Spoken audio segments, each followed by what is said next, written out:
Hello, everyone, and welcome back to yet another session on polity and constitution. I hope I am audible as well as visible.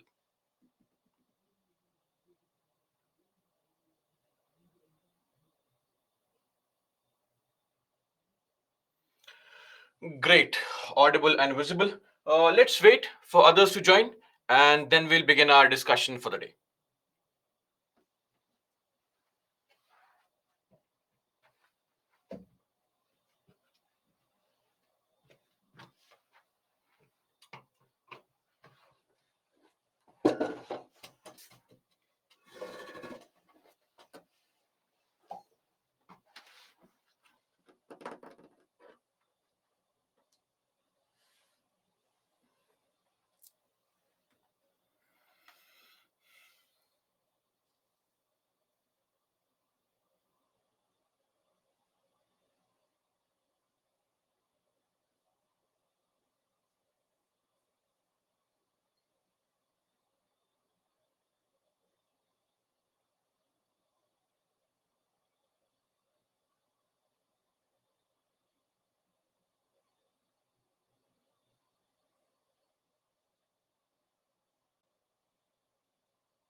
Good morning, everyone.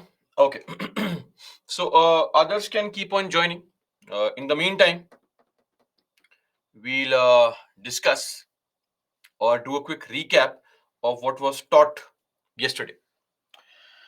So, yesterday we had taken up for discussion the topic, of course, the president, and we are discussing about the powers of the president, right?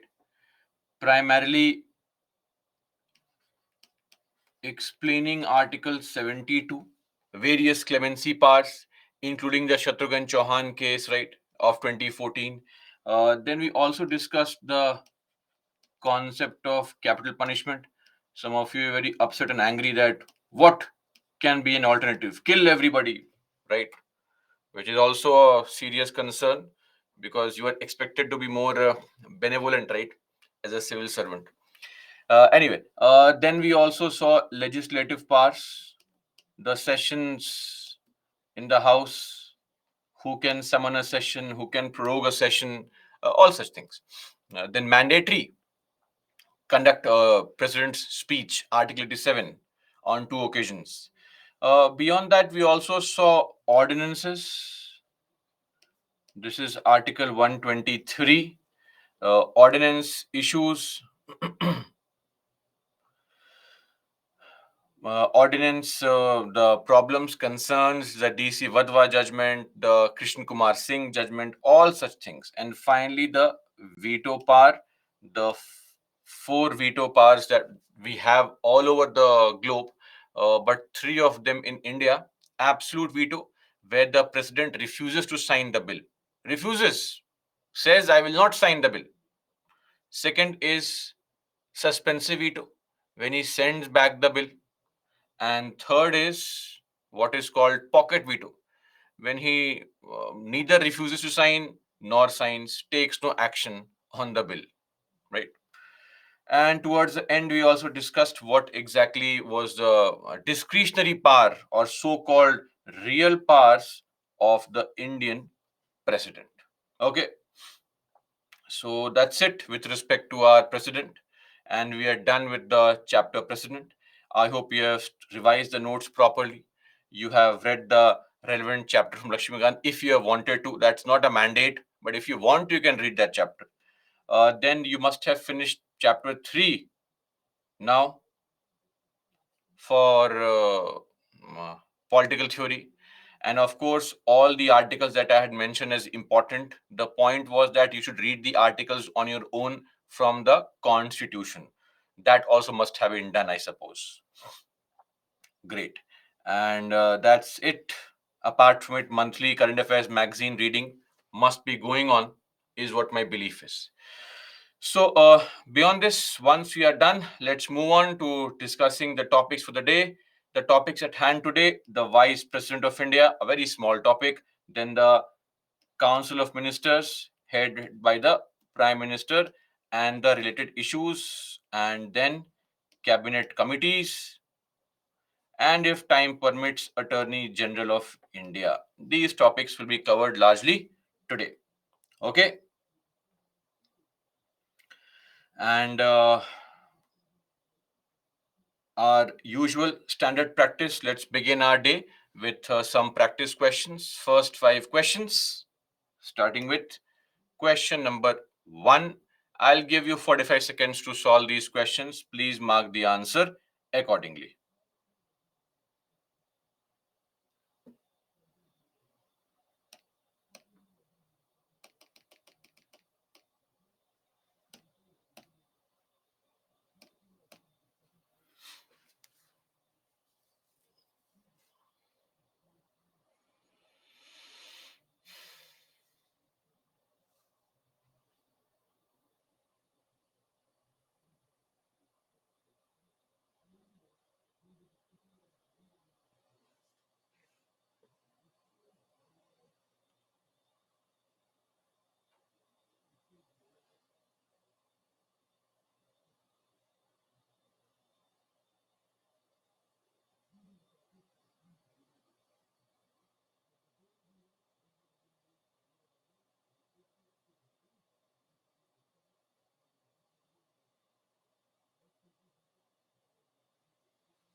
So, of course, both statements are correct.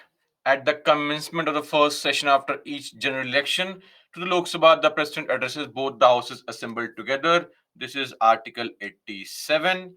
The President may send messages to either house of the Parliament with respect to a bill then pending in the Parliament or otherwise is also correct. Article 86. Both the statements stand correct. Hence, C 1 and 2 being the right answer. Moving on to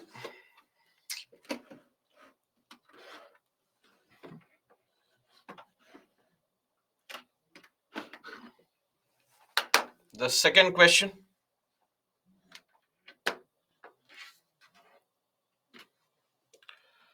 Please mark the answer.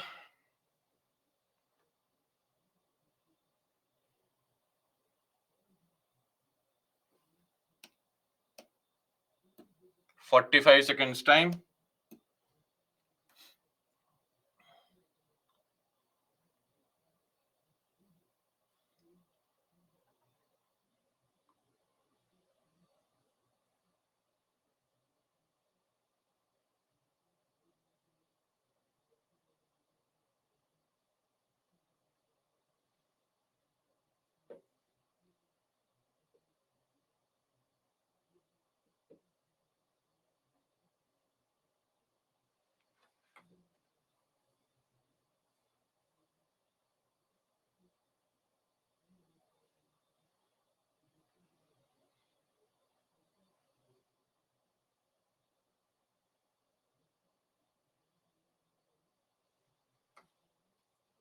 Oh, interesting.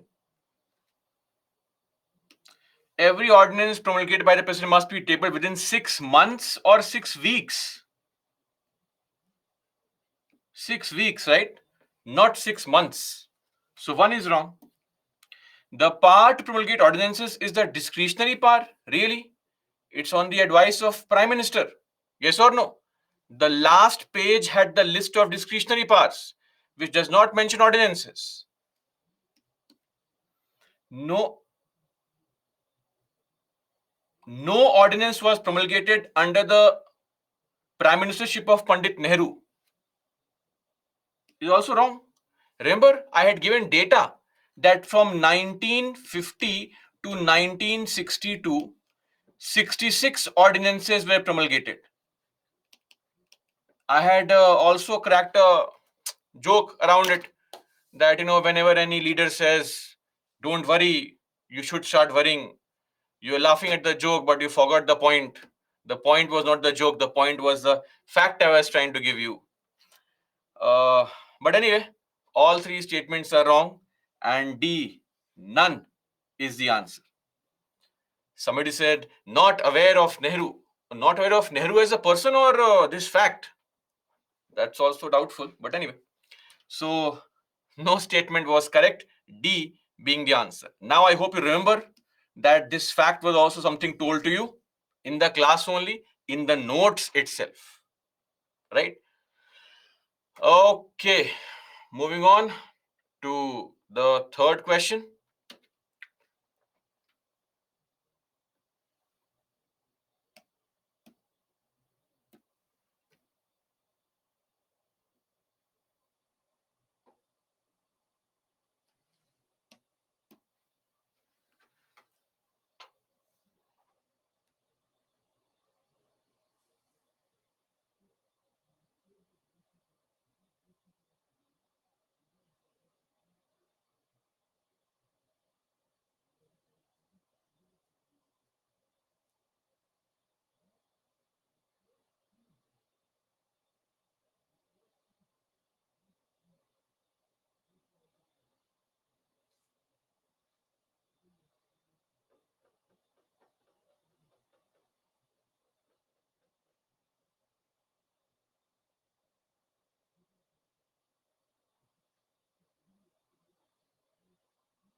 Why are people marking this as A and B? Firstly, I hope you saw this was incorrect, right?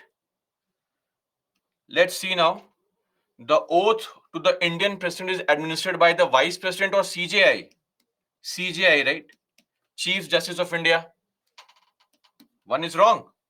The VP must inform the Speaker Lok Sabha and the CJI, not the CJI, only Speaker Lok Sabha whenever he gets the resignation of the president. So 2 is wrong.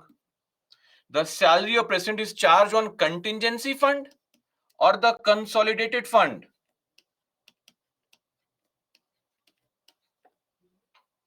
Consolidated fund. This is wrong. How many statements are incorrect? All 3 are incorrect. Right?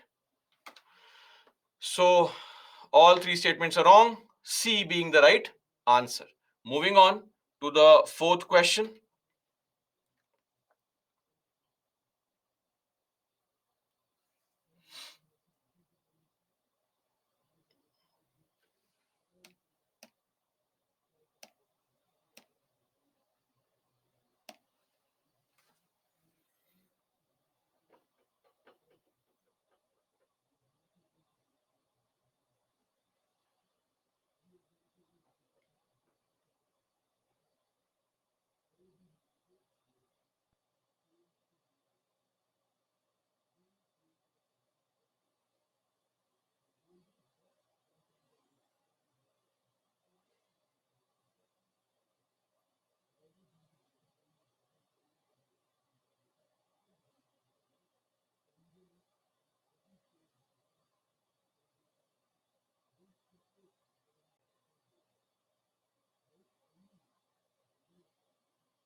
Okay. Thankfully, a lot of you have marked this correct. The proposal to impeach the president can start in Lok Sabha only is wrong. It can start in either house. So 1 is wrong. Okay. Both the houses must vote on the proposal separately with a majority of 2/3 of total strength is correct.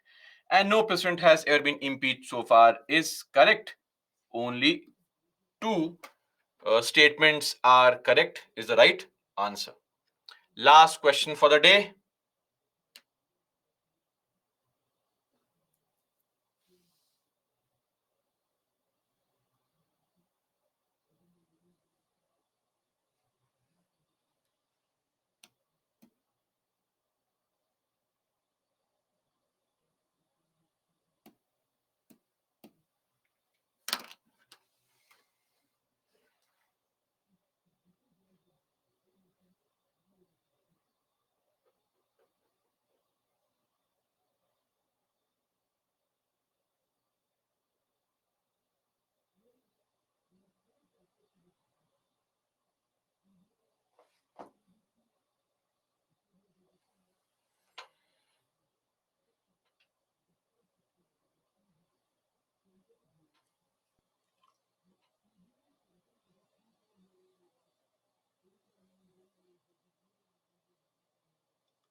Okay. Great. Again, all of you got this correct. The president cannot use pocket veto. Of course, it is correct. You cannot use any veto power. You have to sign the amendment bills. Suspensive veto cannot be used for money bills, can't be used for constitutional amendment bills. It can be used in case of ordinary bills only, is correct. Pocket veto has never been used in India so far. I gave the example yesterday of Gyani Zail Singh, who did use pocket veto in the 1980s on a bill. So this is wrong. So B, only two statements are correct is the right answer. In this question, total strength and total membership mean the exact same thing. There is no difference at all. Total strength is total membership, right? So this is the exact same thing. They are used interchangeably. Total strength of the house, total membership of the house. I believe all questions resolved. That's it for the 5 questions for the day. Let's see what has been the leaderboard like so far. Oh, Bhavan, Janvi, Shavik, Architas, Twisha, Prateek, Abhinav, Dhara or Dhara, I'm not sure, Karthik, Nirbhay, getting all correct. And then some of you, Siddharatha, Kirtana, Pooja, Anuradha, Srinivasan, Chitturi Naga, Krishna, Ayush, Rutunjay, Ankur, and Deepsan. And others also, I'm sure, must have gotten 4 correct at least. But in general, based on the percentage I saw, not a very pleasing performance. But anyway, so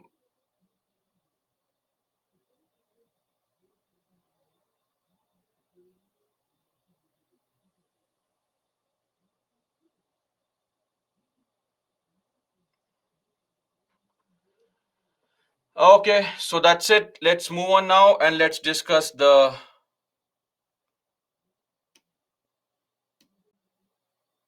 topic at hand. That is the vice president. So, Article 63 says that there shall be a vice president of India. Now, what is the election? What is the election procedure like for the vice president? So, vice president's election procedure is mentioned under Article 66. The good thing here is that since only the MPs vote, all the MPs vote of the Lok Sabha and the Rajya Sabha elected,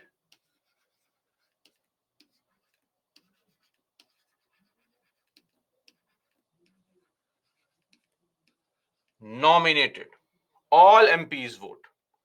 So since only MPs are voting, there is no concept of vote value here, frankly, right? So that is not there. I hope this point is clear. Nothing much to discuss here. All the MPs cast their vote. Simply that's it. Now, manner of election. Everything is exactly the same as was the case for the president, with minor differences here and there. So here also, election is what? Indirect. And we follow a system of proportional representation. Here also, we have something called a single transferable vote. Here also, we have secret ballot. Here also, we have no nota. What is nota? None of the above. Okay. And there is no concept of vote value. All MPs, one vote. Apart from this, here also you have proposers just like the president and seconders. How many proposers? That's different. In the case of president, we needed 50 proposers and 50 seconders. Here, you need 20 proposers and 20 seconders. Then here also you have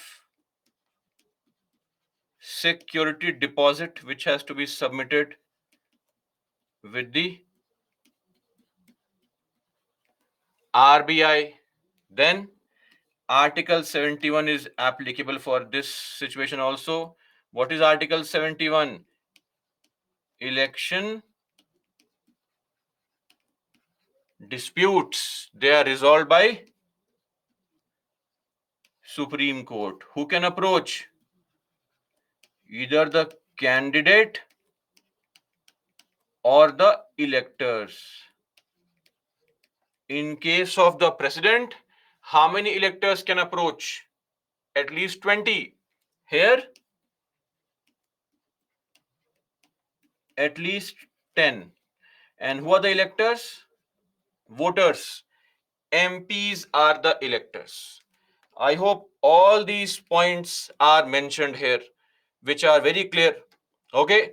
And we have discussed every such thing in the chapter precedent also. Clear on this? No issues with there at all. And if you don't know any of these terms, then the point is very clear that revisions have not happened whatsoever. So you'll have to go back and revise what happened in the precedence chapter.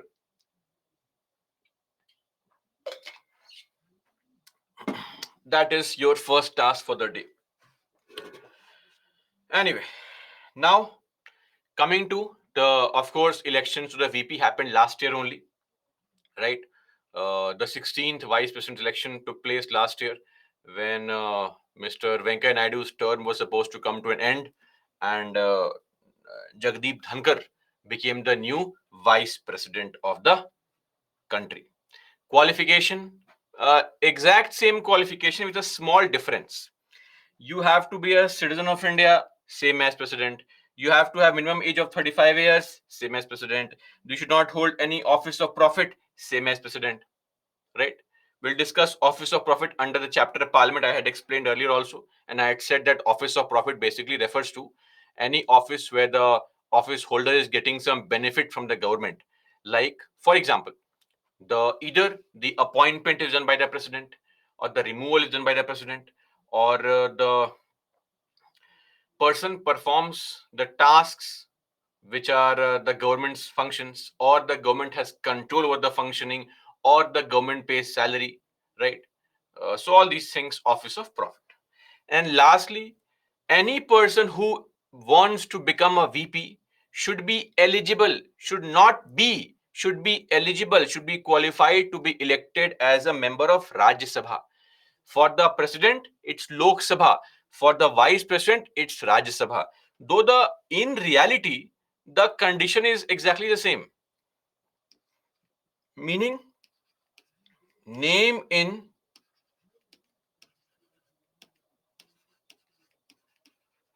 electoral roll of any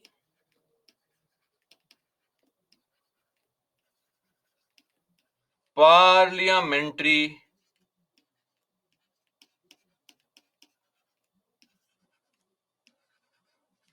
constituency, any parliamentary constituency, anywhere in the country. The meaning is the same, but the term used is different. In the case of president, you should be elected, you should be eligible to be member of what? Lok Sabha. In the case of vice president, it's the Rajya Sabha. So constitutionally speaking, there is a difference. But practically speaking, they have the same provision. Your name, what is electoral roll? Electoral roll means voter list. So kids call it voter list. Legends use the word electoral roll. So from now onwards, you please use the word electoral roll. Okay. That's it for the qualification. Now coming to oath or affirmation, not really an important element here. The oath is Article 69 of the Indian Constitution. Article not important. The oath is administered by the president. By the president, or if the president is too busy doing nothing, doing some tasks, then any person appointed in that behalf by the president can perform this task, oath or affirmation. And the oath is very bare and bland kind of oath, the bare and bland kind of oath. It says that you have to bear true faith and allegiance to the Indian Constitution and faithfully discharge your duties. That's it. No big expectations from the vice president of the country. Now coming to an important element, removal. How can the vice president be removed? Firstly, removal is mentioned under Article 67, Clause B. So I would request you remember this article. This article is important. Of course, one more thing. The VP can resign. Anybody can resign, and resignation is submitted to whom? Submitted to the President of India. When the president resigns, he submits his resignation to the Vice President of India. So both of them submit their resignation to each other. Also, the same thing, if the VP has finished the tenure of 5 years, here also tenure 5 years, then he continues till, he can continue beyond 5 years also. That's also allowed till successor enters office. Tenure is 5 years, but can continue beyond 5 years. Same that we had in the president. Now, coming to removal, how can we remove the vice president? It's very interesting. In the case of president, the removal criteria, the ground, the reason was violation of constitution. It is not defined, but at least a phrase is mentioned that this is the reason. In the case of VP, no grounds or reason mentioned in the constitution. At least in the constitution, no reason is mentioned as to why we are removing the VP.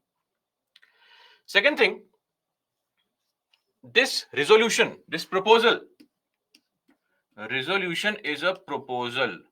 This proposal to remove the VP can be initiated only in the Rajya Sabha, meaning can be started,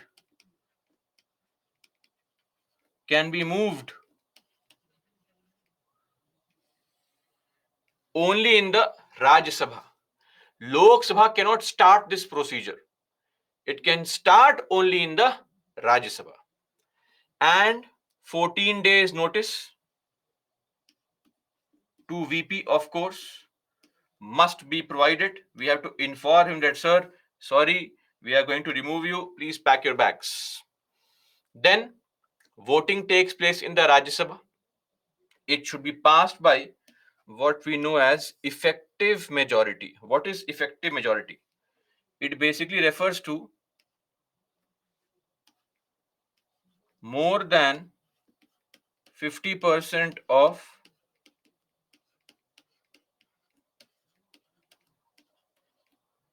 effective strength. Now, what is that? Let's take an example of Rajya Sabha. In Rajya Sabha, the total membership or total strength, it's the same thing. Total membership is how much? Total membership is 245 members. Let's assume that there is some vacancy in the Rajya Sabha. There was a bus which was carrying 8 MPs. It was going to Goa. the bus crashed, all the 8 MPs died. We're not hoping for all this. Just an example. 8 vacancies are there. So effective strength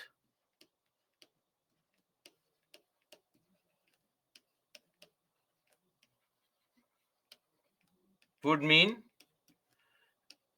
total membership minus vacancy, which is 245 minus 8, which is equal to 237. Okay. And what is TM? Total membership. Just place this thing. So effective strength is total strength minus vacancy.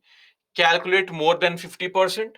So what is more than 50% of 237? For all our CSAT champions, more than 50% is what? 50 by 100. Off means what? Into 237. Half of 237 is 118.5. More than that would be 119. So in our example, 119 MPs in the Rajya Sabha have to approve and the task is done. This is how the removal takes place in the Rajya Sabha. Are you clear? Once it is done in the Rajya Sabha, it is then sent to the Lok Sabha. That Lok Sabha, we have almost removed the vice president. You also approve this proposal. Rajya Sabha, Lok Sabha will pass the proposal with a simple majority. What is the meaning of simple majority? It simply means majority of people who were present on that day and they are casting the vote. More than 50% of members present and voting. What is vacancy? What is total strength? We don't care. Let's say on any day, 300 people have come. If 151 people say yes, task is done, the person stands removed. This is how we remove the vice president of the country. Okay. So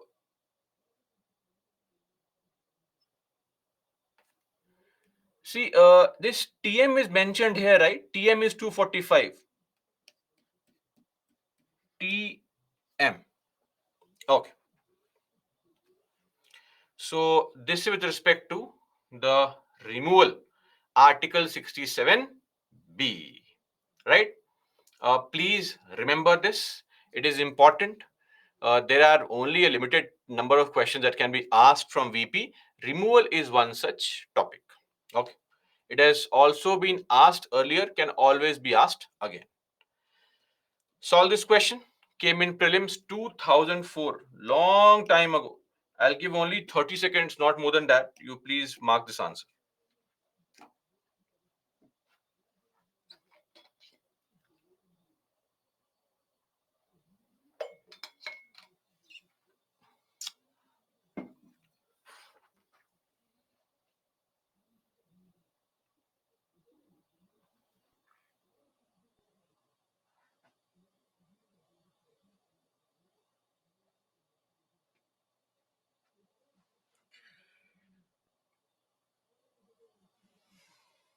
Oh, some of you still marked either house. The resolution for removal of the vice president can be moved, can be initiated, can be started.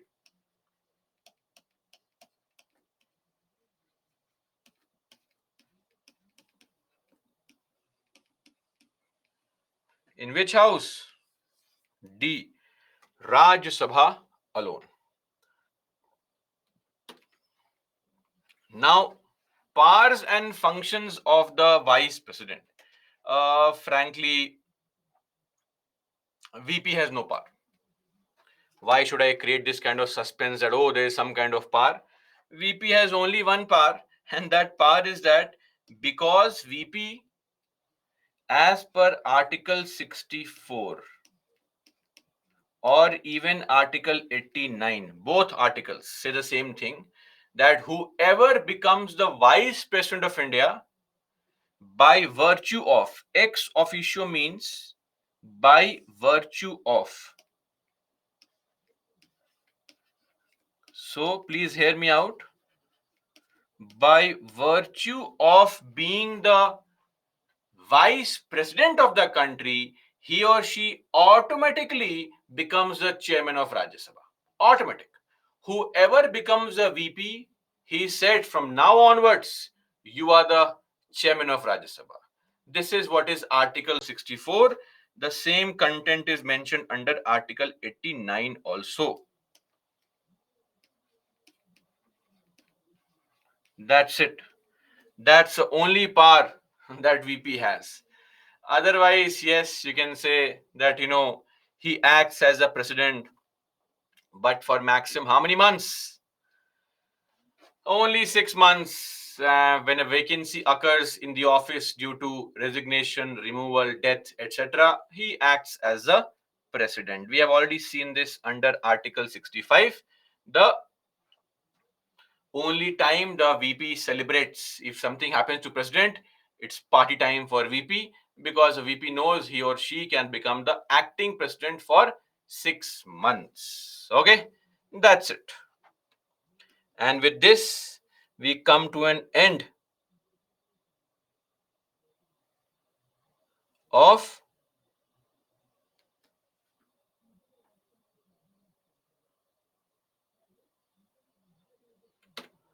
our discussion on the chapter Vice President. Okay, that's it. So, in case you want to read the chapter Lakshmikant, please read chapter 18. As far as important articles are concerned, then Article 64 and Article 67, Clause B. These two articles. Okay. No important case. Who will file a case against him? Clear? And let me just clarify one more thing here. If the VP is removed from his post or he resigns, who becomes the VP? Nobody becomes the VP. Not required. VP's post is not required. Are we clear on this? But then you will say, but sir, then who becomes a chairman of Rajya Sabha? So I had said this earlier also, I'll repeat it again, that for the chairman of Rajya Sabha, we have a person who is called deputy chairperson of Rajya Sabha. Okay, so let me write this here. If VP is removed,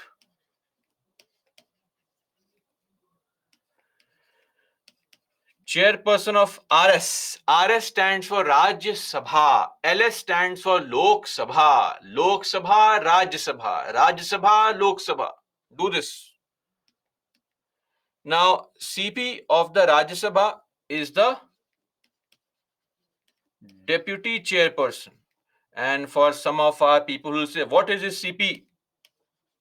CP stands for chairperson. We'll discuss this topic later on. And please don't ask me, who is this deputy chairperson? We'll discuss it later on.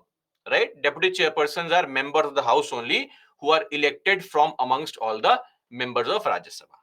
I have told who is the deputy chairperson, details later on. And if your deputy chairperson is not there, there are 10 other people who can become the chairperson of Rajya Sabha for that day.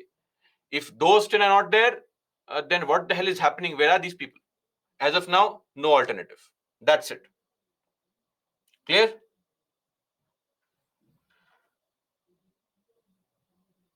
So for a small period of time, we may not have a VP. It's okay.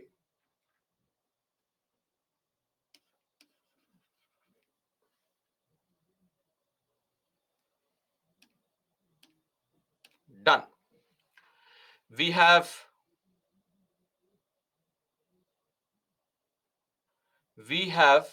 one more thing now. Let me just clarify. See, in your books, they will give you information on who is the who was the first VP, second VP, list of VPs, presidents, and all. It's not really required. I mean, UPSC will not ask this question, but your relatives may ask these questions. You know, whenever you start preparing for examination and your relatives come to know of this, when they come to your house, when you go to some function, they'll ask you random stupid questions. If you are, say, from Karnataka, they'll ask you, who is the governor of Tripura? If you're from Nagaland, they'll ask you, who is the governor of Andhra Pradesh? It's okay. Ignore such relatives and ignore their questions. You are preparing not to impress your relatives.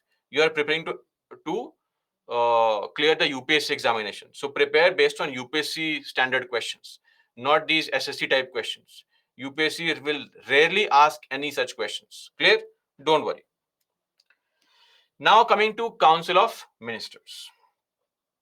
So there are three important articles. We have already seen Article 74 and Article 78. Remember, Article 78 was the duty of PM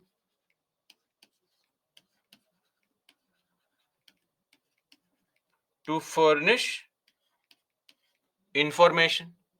And Article 74, what is that? Binding advice. And beyond that, advice. Okay. What is Article 74, Clause 2? Please write.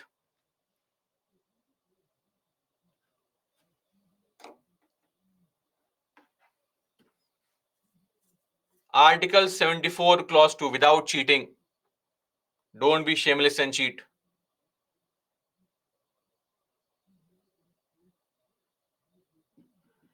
Firstly, don't use suspensive veto as a word.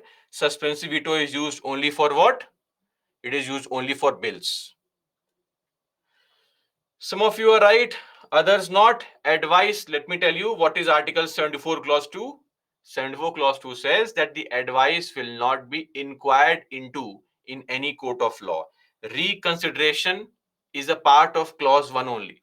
Remember, in Clause 1 only, the paragraph says provided that. Clause 2 is basically whatever advice that is tendered, if any, will not be inquired into in any court of law. Okay, that's it. Now we look at Article 75, all the clauses one by one. First up, the Prime Minister shall be appointed by the President, and other ministers shall be appointed by the President on the advice of Prime Minister. So basically, every minister is appointed by the president only, but on the advice of Prime Minister. And here, PM has complete discretion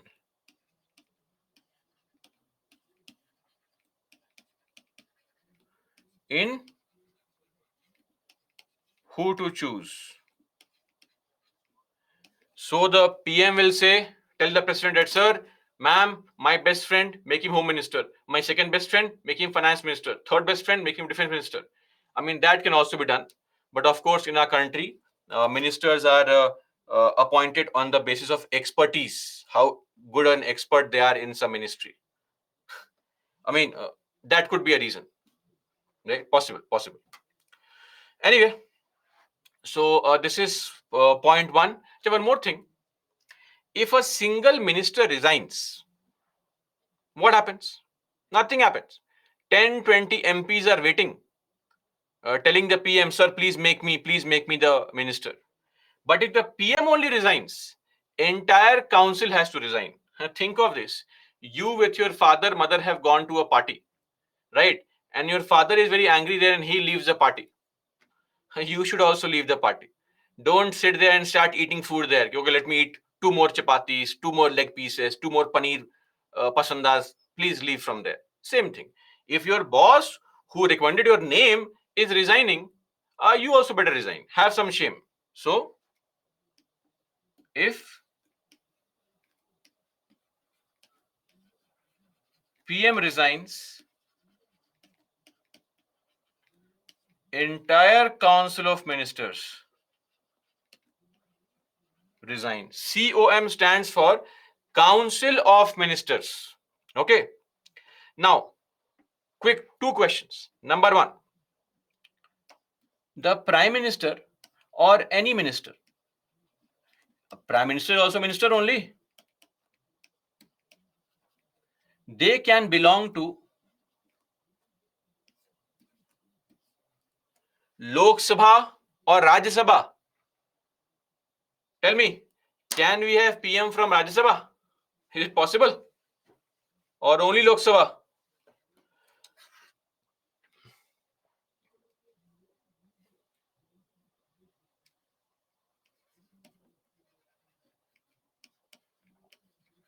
Any house. Are you clear? The PM or any minister can come from any house. Does not matter. The former Prime Minister of India, Dr. Manmohan Singh, was a member of Rajya Sabha. The current Prime Minister is a member of Lok Sabha. As of now, there are 18 MPs in the Rajya Sabha who are ministers. Piyush Goyal, S. Jaishankar, Nirmala Sitharaman, Hardeep Singh Puri, Purushottam Rupala, Jyotiraditya Scindia, Bhupender Yadav. So many people are there. Okay. Second question. Can a nominated MP become minister? Yes or no?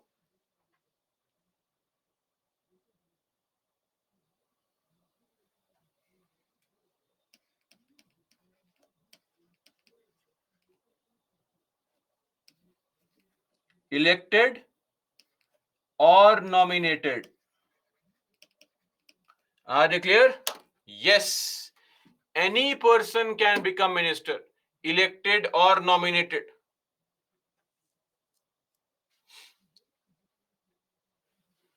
Are we clear on this? But should be elected within 6 months? What is this? Wait. Don't jump the gun. Nothing like this is required. Elected within 6 months. Some people are saying, but he should become elected within 6 months. No. Just so sorry to disappoint you. That is no criteria. Okay. The only criteria is you have to be a member of the house. That's the criteria. Within 6 months, whether elected or nominated, that does not matter. So any person can become the minister. Elected MP, nominated MP. Can a Congress MP today become minister? Tell me.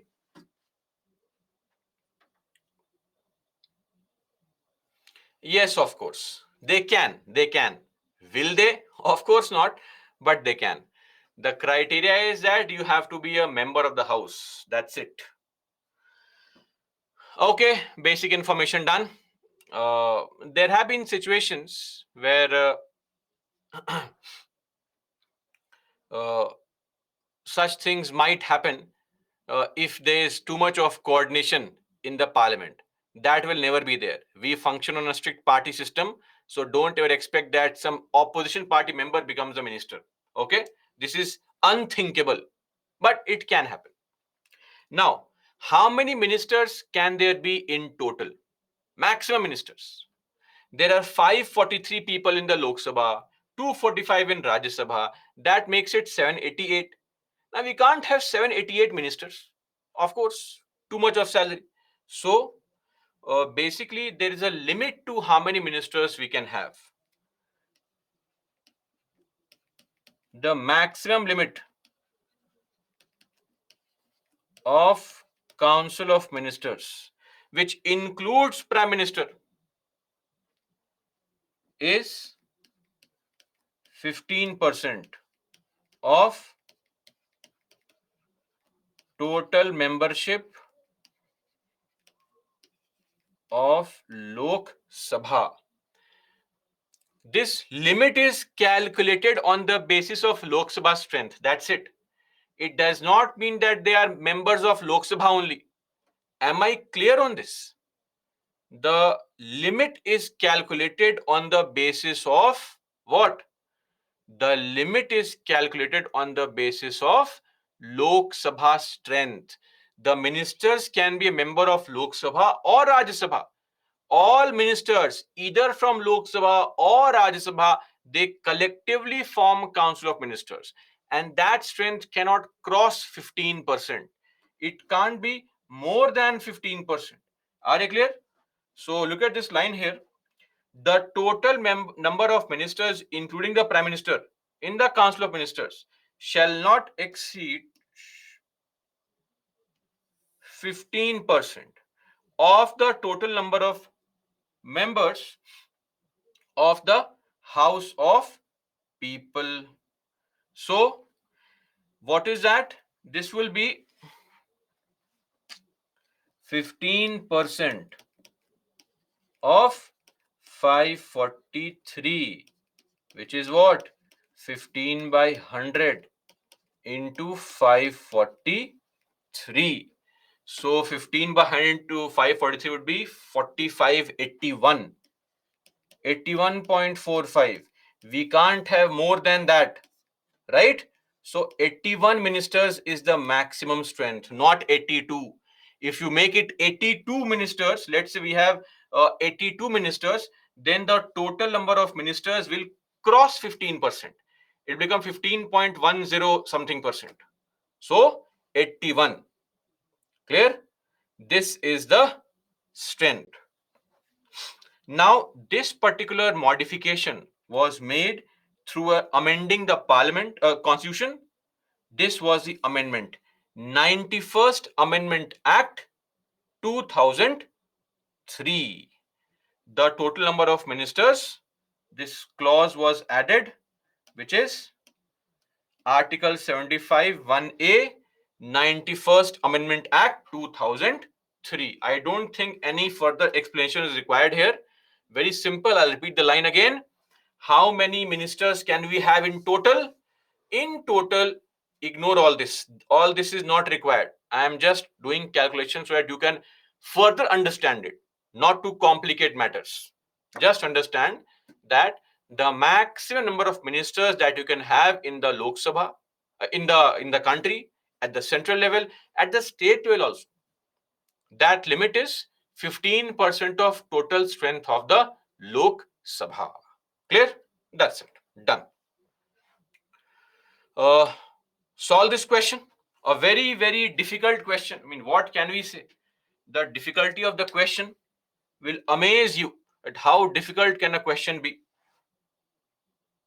I will give you 15 seconds of time. If you can mark your answer in 15 seconds, good for you. Otherwise, sorry.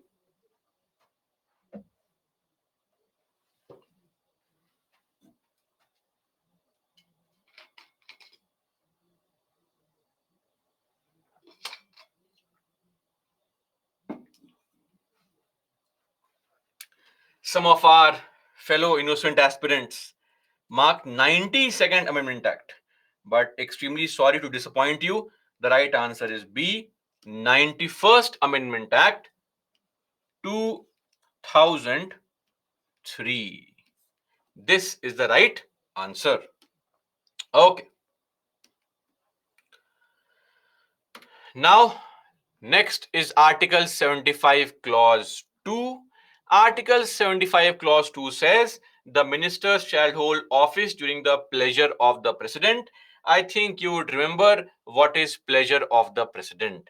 We had discussed that in the chapter President only. So, pleasure of the president. Now coming to Article 75 Clause 3. This is a very important article and a clause. You should remember both the article and the clause. Of course, entire Article 75 is important. But Clause 3 specifically is important. The Council of Ministers shall be collectively responsible.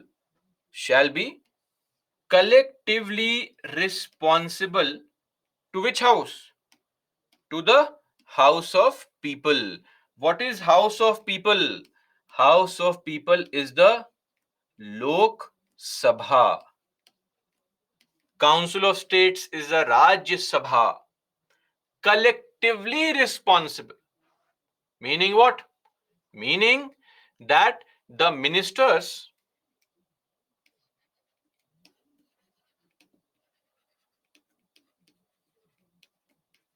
act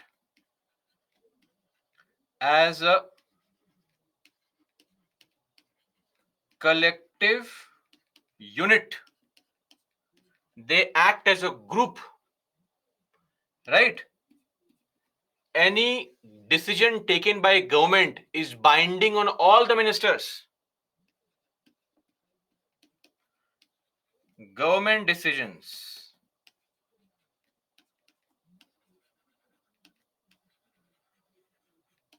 binding on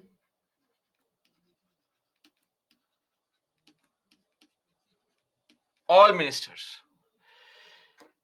If today the government has made a law called Citizenship Amendment Act, and I'm a minister in the government and I say, no, I don't like this law, I better resign. Are we clear? Government's decisions are binding on all the ministers. If you have any problem with the decision of the government, you talk to them privately, ministers. Don't fight publicly. So if the government is at fault anywhere, we can question any minister that what the hell is your government doing? Are you clear? This also ensures a sense of party discipline. That is why we say collective responsibility. So ministers stand together, fall together. Multiple bodies, one soul, that kind of concept. Okay. So this is with respect to the collective responsibility. So you have to be responsible to Lok Sabha only. Whether you are a minister in Rajya Sabha, minister in Lok Sabha, does not matter. Your responsibility as a government is towards Lok Sabha. I hope now you understand why we form the government in Lok Sabha. Because of this reason only. And this implies that government formation in Lok Sabha only. Okay? Government is formed in the Lok Sabha only. So you have to win what? You have to win the majority in the Lok Sabha. Whoever gets more than 50% seats in the Lok Sabha, whichever party, that party forms the government. Because, right, you are always responsible to the directly elected house. I am repeating once again, whether you are an MP of Lok Sabha or Rajya Sabha, if you become the minister, you are responsible towards the Lok Sabha only. Are you able to understand this, everyone?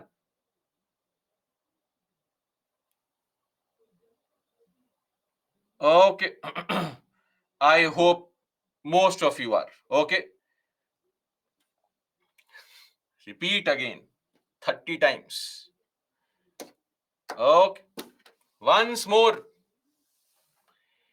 Whether you are an MP of Lok Sabha or Rajya Sabha, you will be responsible towards the Lok Sabha only, right? This means the government at all times has to enjoy majority in the Lok Sabha, meaning more than 50% people in the Lok Sabha should support you that yes, I want this person to be the Prime Minister. I want this government. I am in love with this government. Are we clear? That is what is called responsibility.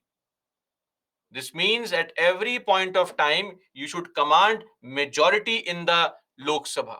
And what's the reason for that?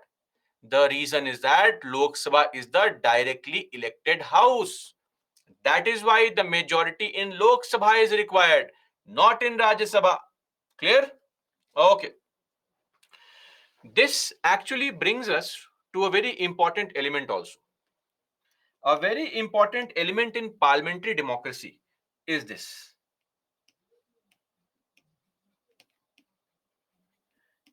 A feature of parliamentary system is what? We saw one feature of parliamentary system that head of state is always the nominal head.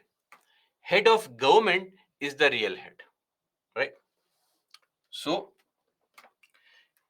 in the parliamentary system, the second thing is that executive is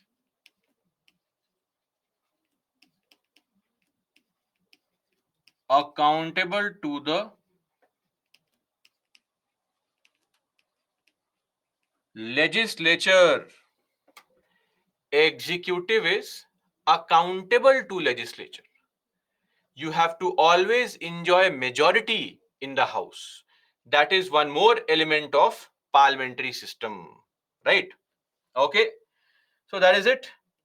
And ministers act as a collective unit, single group, meaning everything one minister decides, entire government follows it, or the government decides, every minister is in agreement with it, like a collective unit.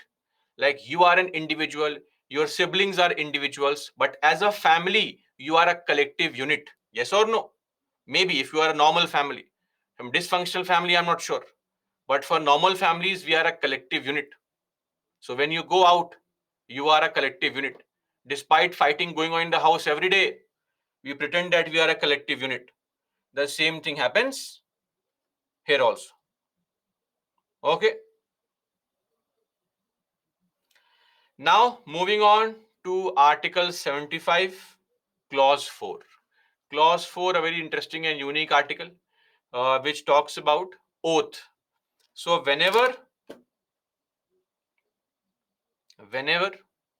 minister enters upon his office, the president will administer to him. The president. Who will administer? The president will administer to him two oaths: oath of office and oath of secrecy.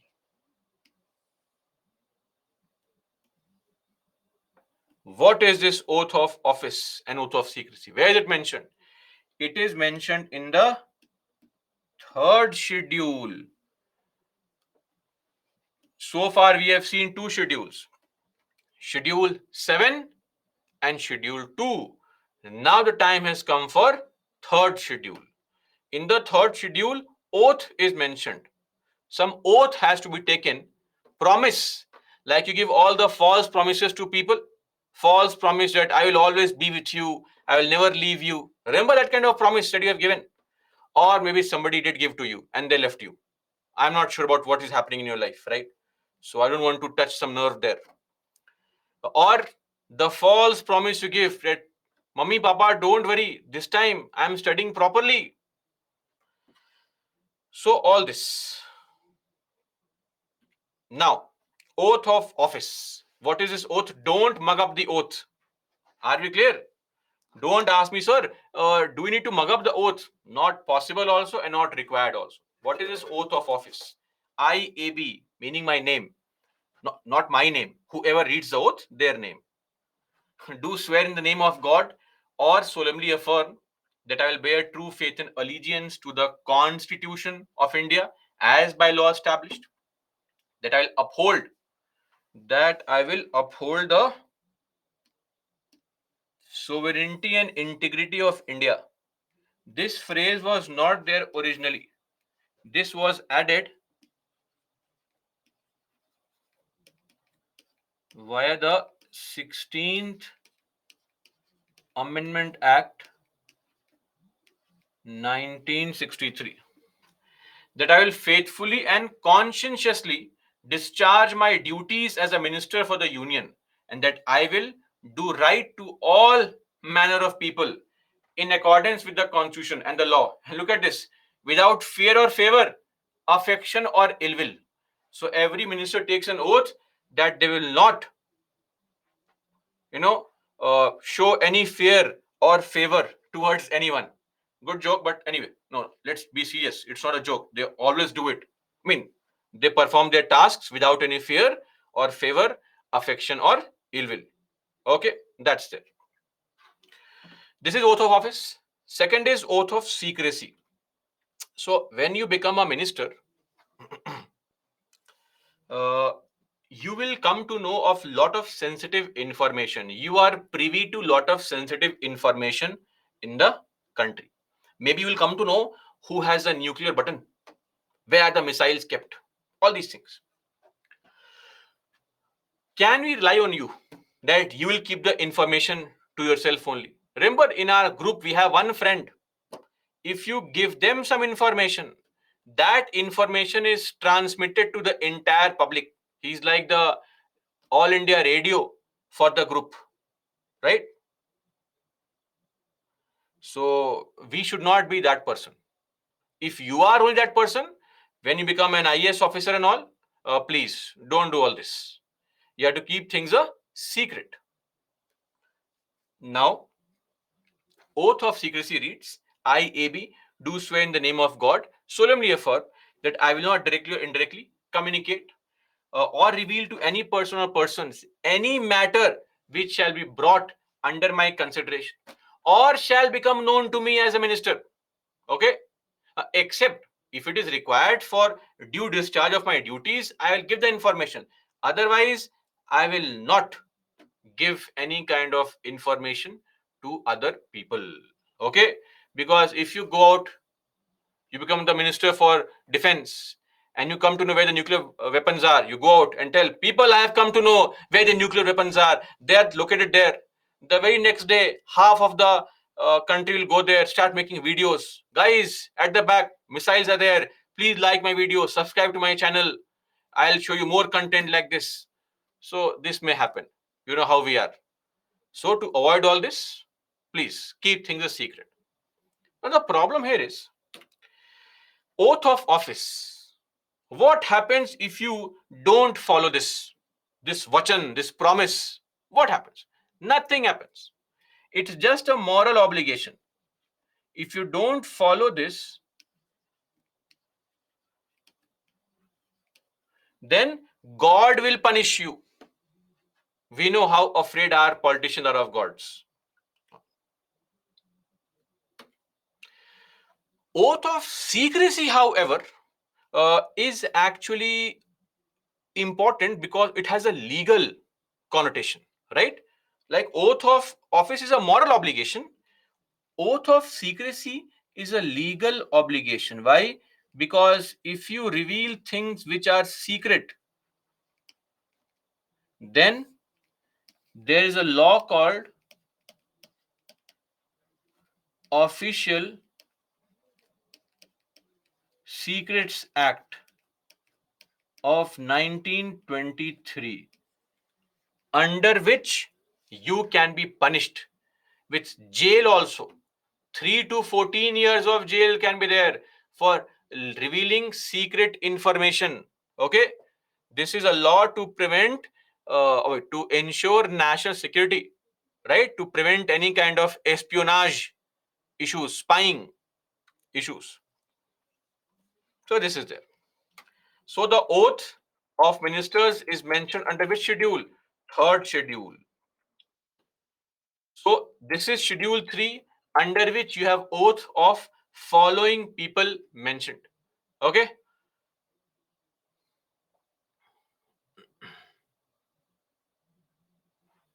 Number 1, ministers. Ministers at the central government level, ministers at the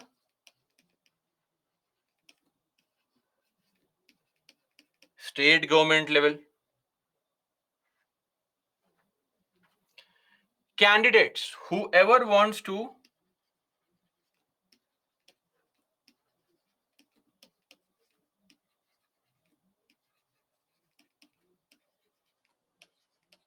contest elections, whether for the parliament, whether for the state legislature, then all legislators, whether you are MP, whether you are MLA, whether you are MLC, every legislator takes oath. Whether you are elected, whether you are nominated.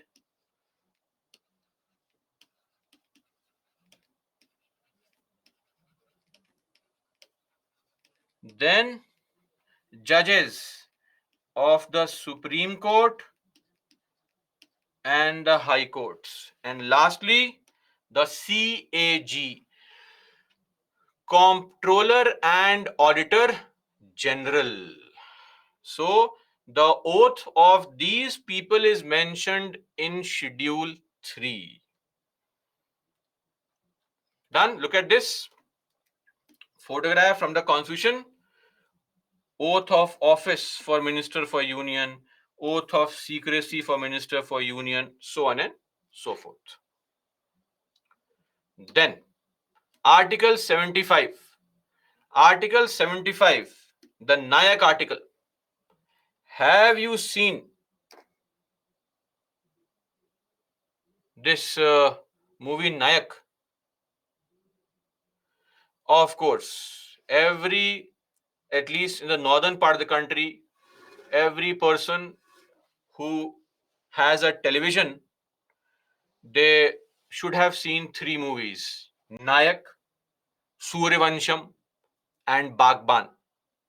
Okay, so it is a moral responsibility to see all these three movies. I think that is the target of some of our channels and our parents, to show us Bagban. They watch Bagban and force us into watching Bagban, and then come the plethora of comments. And of course, other movies like Shivaji the Boss, etc., they're also there. So this movie was originally a Tamil movie directed by Shankar only. Arjun was the actor, now Anil Kapoor. So what is this concept, one day chief minister? Are they kidding with us or what? Is this possible? Is it possible? Tell me, yes or no. Can somebody become a prime minister for one day only? Is it possible? No, yes, not at all. Yes, it is possible actually. Right? So this movie was not wrong per se. It is possible. Basically, the point is that any person can become a minister. The only condition is that you have to become a member of the house within 6 months. Right now, I can become minister, but within the next 6 months, I have to become a member of the house. Clear? Article 75, clause 5, Nayak article. Don't write in the exam Nayak article. Right? You please write that any person can become minister for maximum 6 months. Now, of course, two things are important. Number one, they should be otherwise qualified.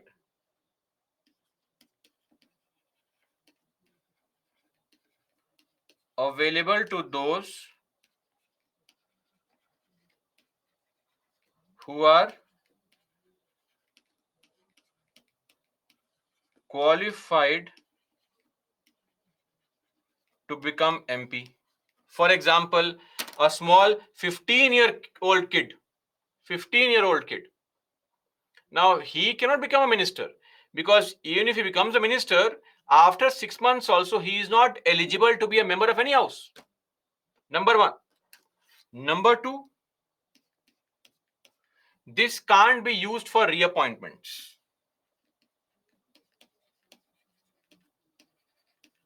Reappointments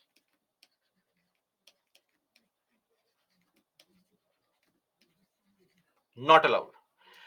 We can use this provision only once. For example, in the case of Punjab, 1990s, TP Singh became the minister. So in 1990s, Congress had a 2 CM formula, 2.5 years, 1 CM, 2.5 years, other CM. HS Brar became the CM first. He made TP Singh the minister. After 2.5 years, Rajinder Kaur became the first woman CM of Punjab. She also made TP Singh the minister. So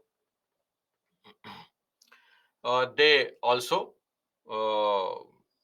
he was made the minister. This was challenged in the court that you can't use this only once.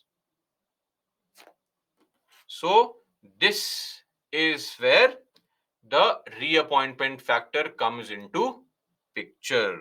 Okay, available to those who are qualified to become MP, meaning their name should be in the voter list. They should be of the age of 25, Indian citizens, of course. All these things are there. I hope this point is clear, right? We have had the Prime Minister H.D. Devegowda, who became a Prime Minister and then became member of the House, or S. Jaishankar.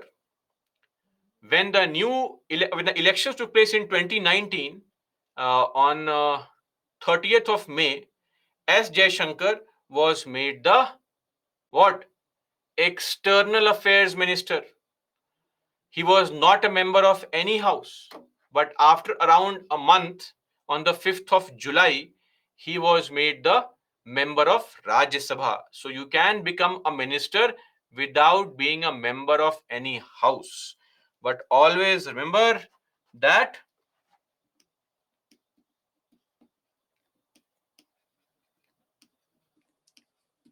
non-member minister, meaning a minister who is not member of any house, they can't vote in the parliament, because for voting in the parliament you have to be a member of that house. Okay, so this is there with respect to Article 75 clause 5. Lastly is Article 75 clause 6. The salaries and allowances of ministers shall be such as the parliament may from time to time determine. There is a law in the country, and what's the law called? The salaries and allowances.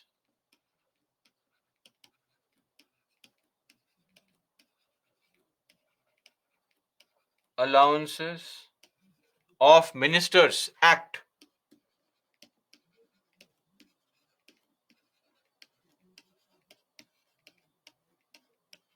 1952.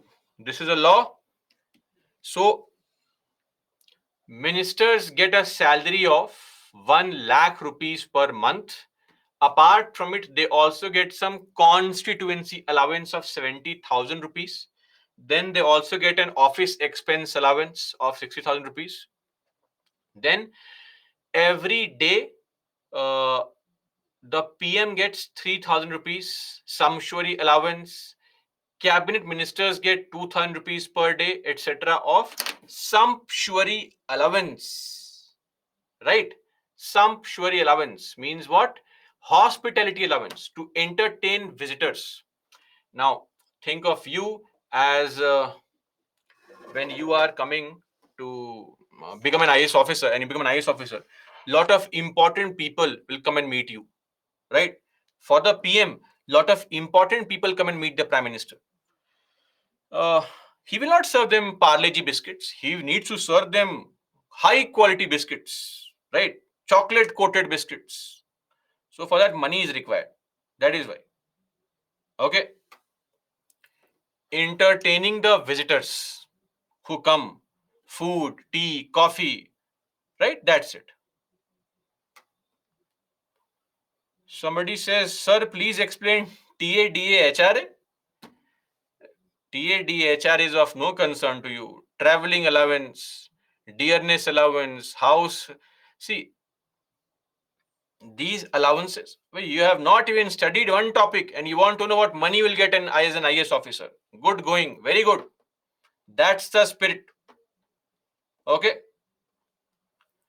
So, this is the point with respect to Article 75 clause 6. And basically, all these ministers are getting the exact same salary that MP gets, 1 lakh rupees per month. The ministers are only getting some additional extra allowance, which MPs do not get. Okay. So this is for the salaries and allowances. And yes, ministers get a bungalow to live.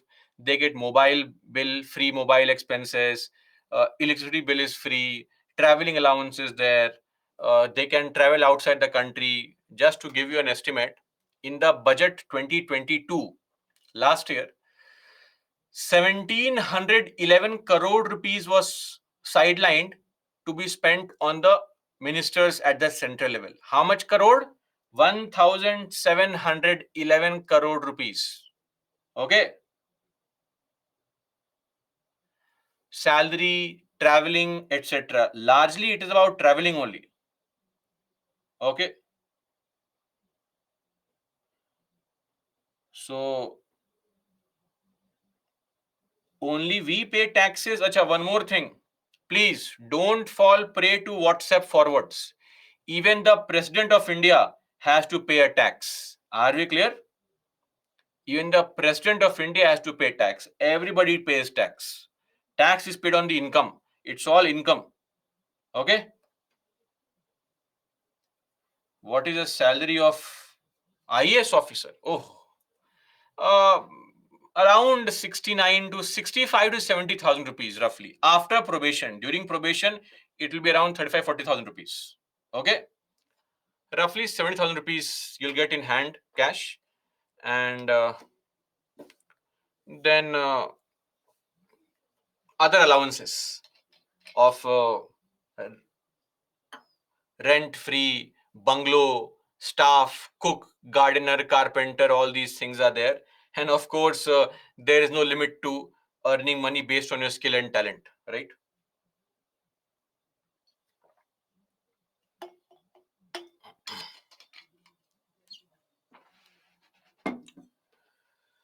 That's it. Article 75, clause 6. All articles, all clauses of Article 75 are important. Don't mug up the clause, mug up the content. So, content is important.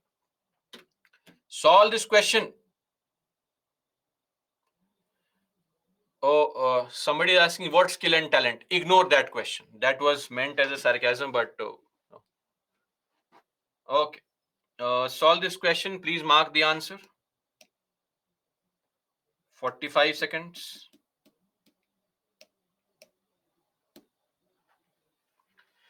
We heard 2.5 lakh rupees. Oh, 2.5 lakh rupees is only for secretaries. Secretaries are top ranked IS officer.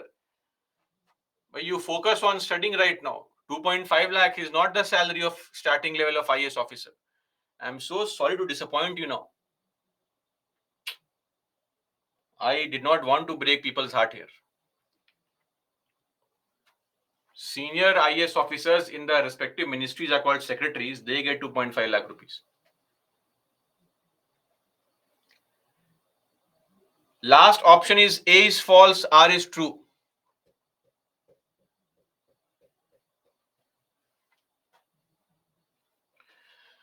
Okay, assertion. What is A?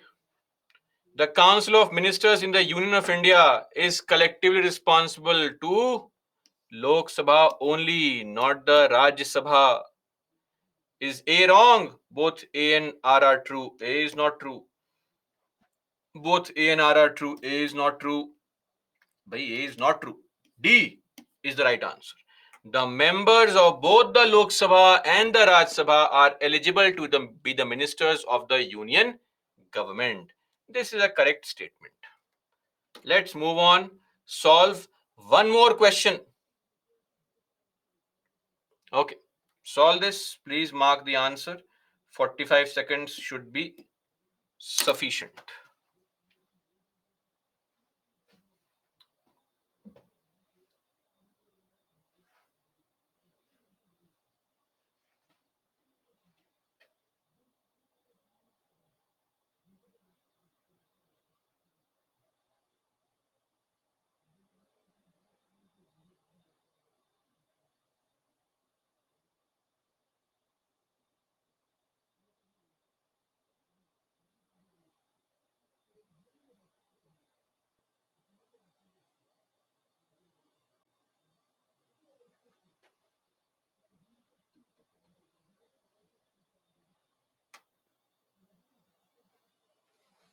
Okay, a lot of you marked this correct. The PM at the time of his or her appointment need not necessarily be a member of any house, but must become member of any house within 6 months. A is correct, we know it. At the time of being appointed, right? You need not be a member of any house, but within 6 months, you must become a member of any house. Okay. Anshu, it's okay. Please focus on studying. Don't type all this. C is also right. Oh my God. Must be a member. One of our emotional aspirants says here that C is also right. Tell us, guys, what do you think? Is C right? Must.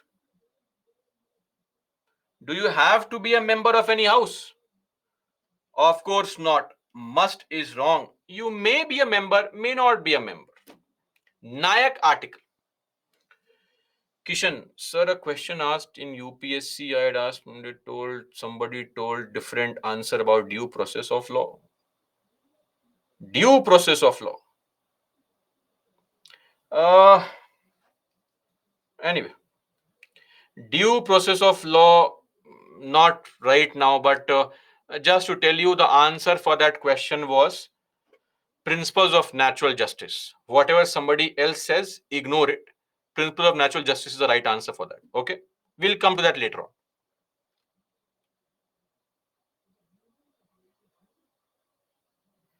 Madhur, is it that point is meant for ministers only? It is meant for any person, not just a prime minister is also a minister. How beautiful is a statement. Prime minister, minister in the name. It is meant for everyone.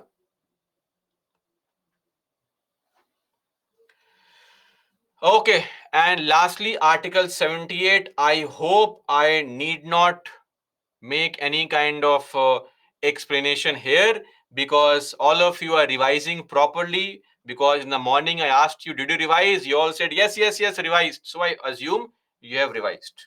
Moving on. Now, portfolio system, type of ministers in the country. So let me just draw a diagram to help you understand. And please focus here. Please, just for 2 minutes. Wake up from sleep. Jago. This is an entire Council of Ministers.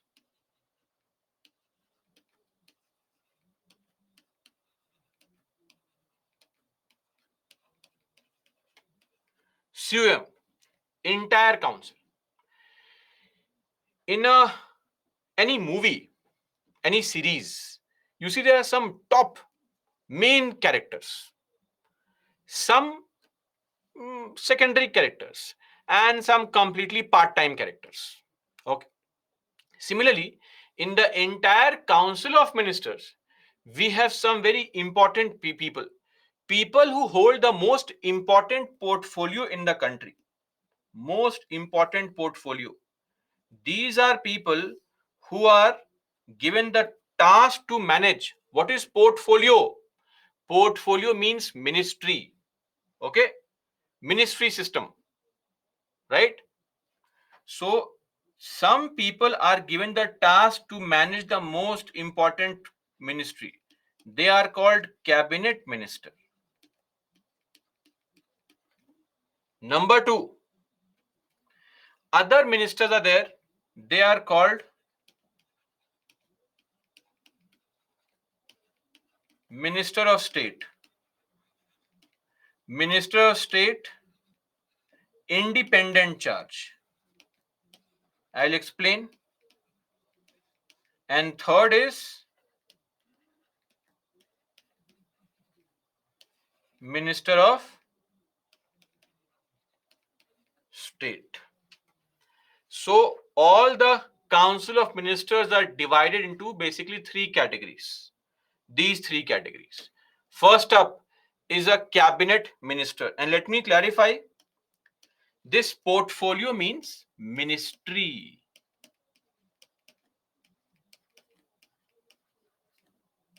This was started by Lord Canning.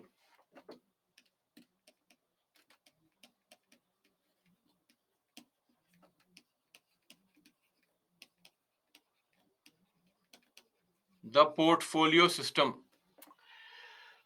Basically, we are allocating work to people, different type of work to different type of people, right? That is called portfolio ministry.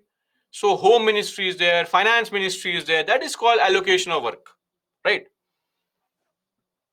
Now, let me remind you, this is not mentioned in the constitution.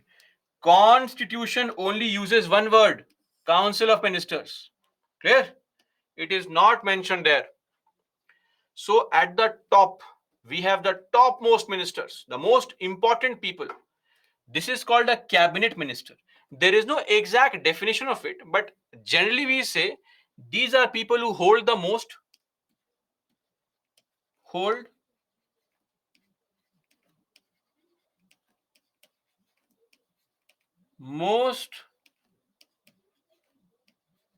important portfolios or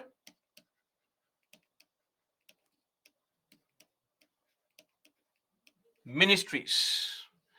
They are called cabinet ministers. 25 to 30 such ministers are there. And this includes the prime minister. Clear? The most important portfolio or the ministry. Clear? That's minister number one. Achha, think of this. Let's say Nirmala Sitharaman only. Look at this lady.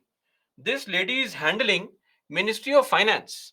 Are you able to understand how large is the task of Ministry of Finance? Ministry of Finance has 6 departments. Departments have divisions, right? A single person may not be able to manage everything properly. She would need some kind of help and support. So for that, we have Minister of State. Not at the state level, at the central level only. Minister of State, they are given charge of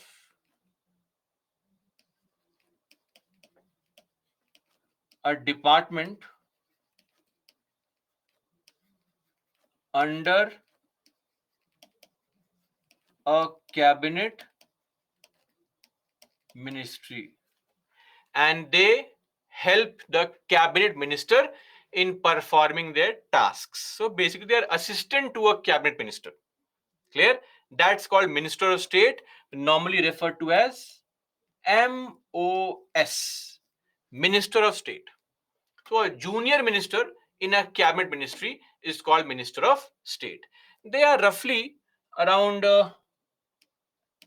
40 to 50 such MOS in the country. Clear on this? Minister of State. Number 3, sometimes, there are some ministries which are not that large, but not that small also. Relatively smaller ministries. There, some minister is given the task to manage the ministry on his own. That is called MOS independent charge. MOS IC.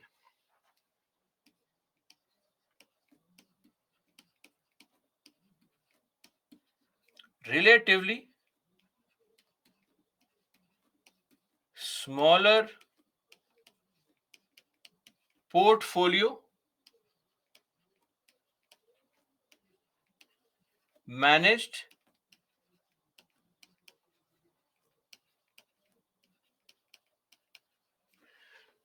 independently, the portfolio system, so, or the ministry system. So we have 3 types of ministers. Everybody is called council of ministers only, but the senior ministers, the real bosses, are the cabinet ministers. Then we have Minister of State. Then we have Minister of State independent charge. Now, all these categories are not mentioned in the constitution, of course, so don't worry. Earlier, we used to have the concept of deputy minister also, parliamentary secretary also, but now it's not possible because now we also have to follow what? Remember the 15% limit? We can't have too many ministers now because the maximum limit has now been capped for the what? For the number of ministers that can be there in the country. The limit has been set. So this is with respect to the various ministers, and the prime minister is of course the head of the cabinet. PM is included here only.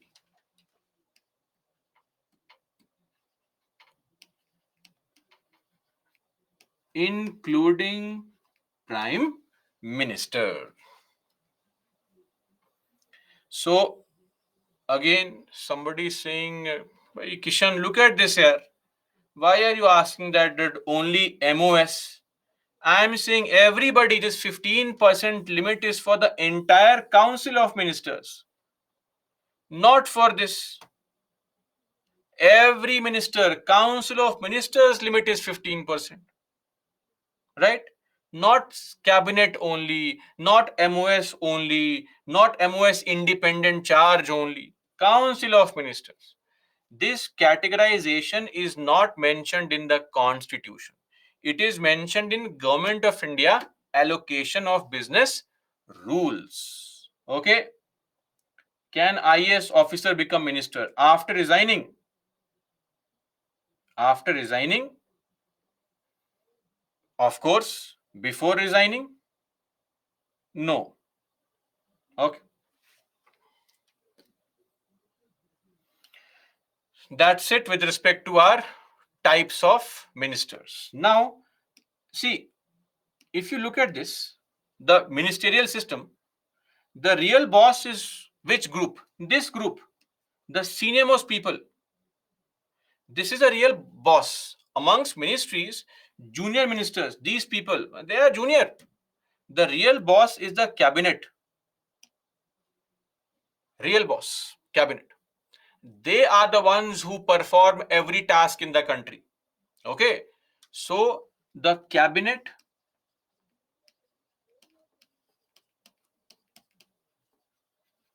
takes all major decisions, and then council of ministers approve and advise the same to the president. This is how things function in the country. So what is this cabinet? The idea of cabinet coming from of course UK.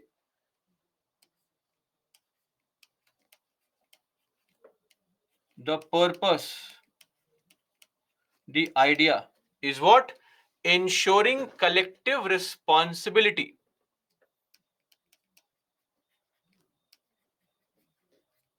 Ensuring collective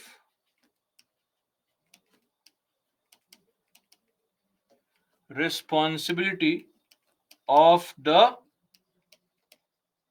council of ministers, the government, towards people. So these senior ministers are the ones who practically perform every task in the country. They are the supreme executive authority, right? They are the principal policy making body. They are the ones who decide policies. Hows and whys of the governance in the country is decided by the cabinet. They are a coordinating body. They coordinate amongst various parties, etc., amongst various ministries, etc. And the budget is prepared, enacted, and executed by them only. Now, you may say, but sir, budget is presented in the Lok Sabha by the finance minister. See, The budgetary exercise starts 6-7 months before that only. Senior ministers sit together and decide next budget should look like what. What should be those important elements in the next budget? So there, what happens is that the PM and the senior ministers will decide on some things. Then the finance minister is told, this is the plan we have. You prepare accordingly. And the finance minister gives the finishing and final touches, details. In the Lok Sabha, when the finance minister reads the budget, the PM is shocked and surprised. Oh, wow, this scheme also, that scheme also. He knows everything. Let me be very clear. He knows everything. He's just acting surprised. Okay? The finance minister cannot surprise the prime minister. You are a finance minister because the PM has recommended your name. Every minister is there because the PM has recommended your name. Okay. Then all senior level appointments are made by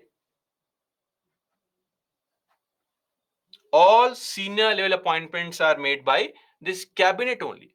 The cabinet gives the recommendation, and then the council of ministers will advise the prime minister president, and the president makes the appointment. So in reality, it's this cabinet which decides everything.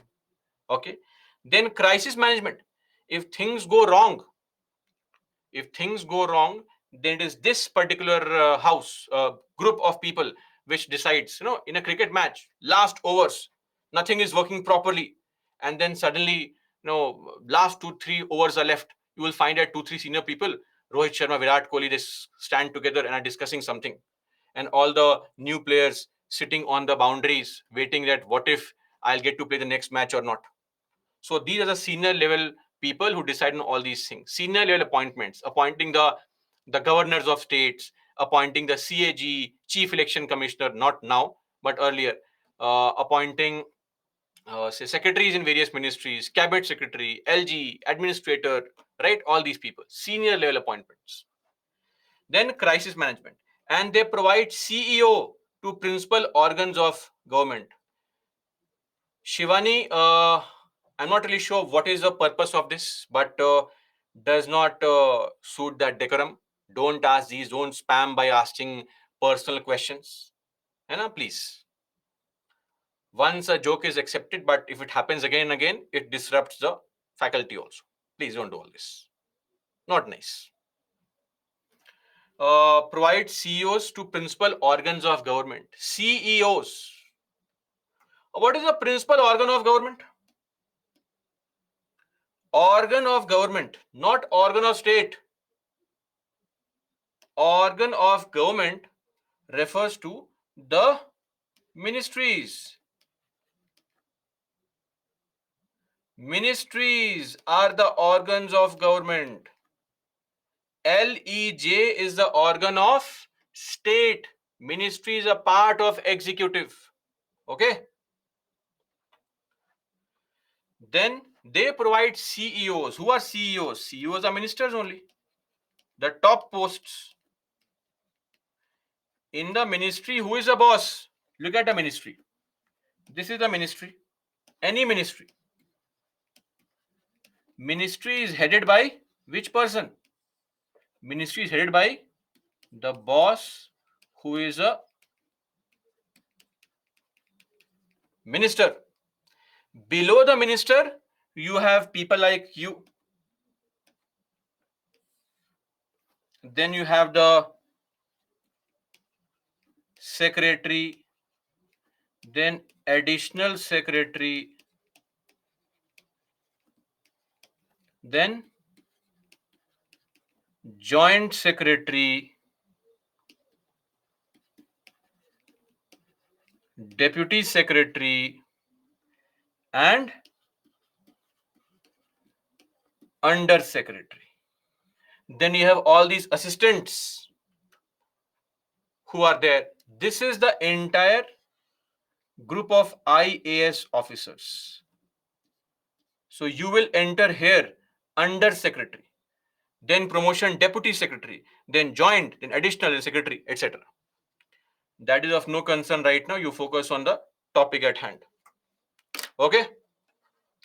So these are the functions of the cabinet. Just One point to summarize this: everything in the country is done by the cabinet. That's it. Each and everything in this country is done by the cabinet only. They are responsible for effectively running the country. Are they clear now? Okay, that's it. Let's take a break for now. And once we are back, we'll discuss some other points, including kitchen and cabinet, etc. Okay, break please. Be back at 8.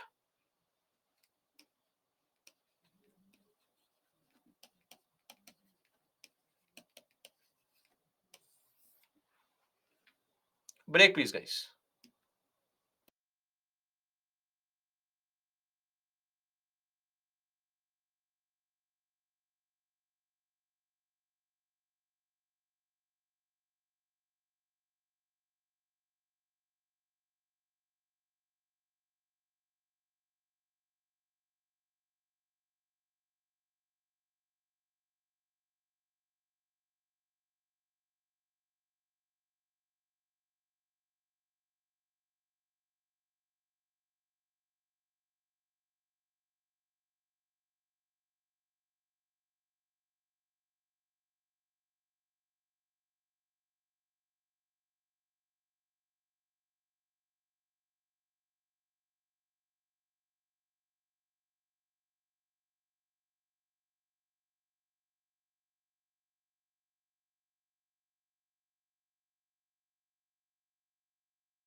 Okay, let's continue.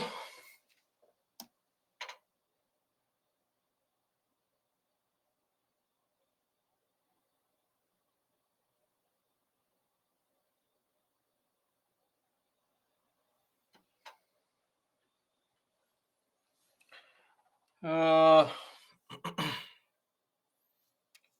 is it important to read and learn the role description? Not really important. Not a single question has or will be asked from these basic things. If it is, if not cabinet, then who appoints CEC? Recently, there was a judgment called Anu Barnwal case, wherein the Supreme Court said that a three-member committee of CJI, the Prime Minister, and leader of opposition will appoint the chief election or the election commission members. Coordinating body which coordinates amongst various departments, various organs, various ministries is called a coordinating body. All English terms.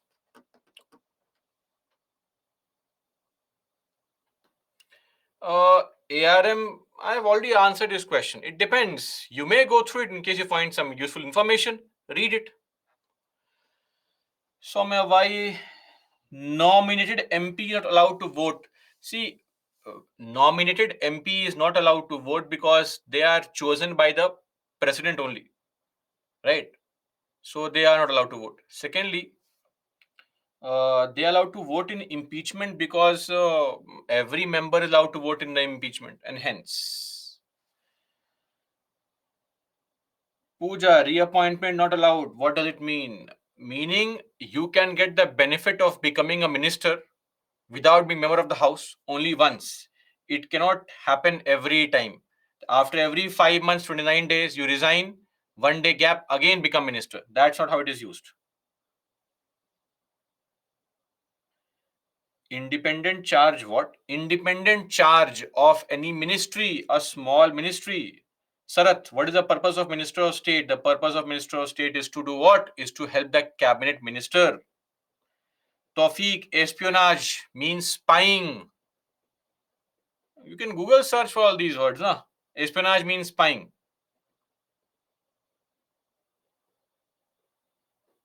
Shruti, if nominated members joined any party, are they allowed to vote or not? Joined any party, they allowed or not? Again, this is under ADL. They can join any party within 6 months. Non-member minister can become MP Vikram by contesting elections or becoming nominated to the Rajya Sabha. Both ways are possible. Satya Prasad, LEJ, legislature, executive, judiciary. We have not all PSUs. It depends. PSUs have various roles to perform. A PSU under banking is controlled by Ministry of Finance. PSUs for oil companies controlled by the corresponding Minister for Petroleum. That's how it is. State ministers means central ministers only, but junior ministers. How is cabinet a coordinating body? Cabinet is a coordinating body, Puja, because it coordinates. Senior ministers coordinate with each other and with different ministries, different departments, different PSUs. That's called coordinating body. It coordinates. Mohammed, question is not clear. Can we change party after voting? Why question on ADL being asked right now?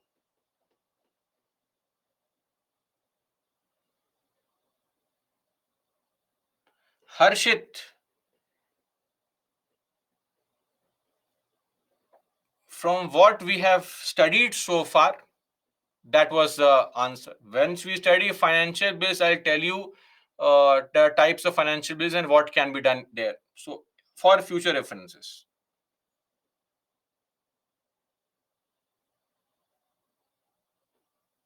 David, no difference between union government and central government, but union minister means a central government minister, council of ministers. Cabinet minister means senior most minister. Nirbhaya, what's there to repeat in Schedule 2 and 3? Schedule 2 is for salaries, 3 is for oath and affirmations. Okay. Khushi, size and efficacy of cabinet will discuss shortly. Don't jump the gun. Yes, Kambapati, Deputy PM proceeds.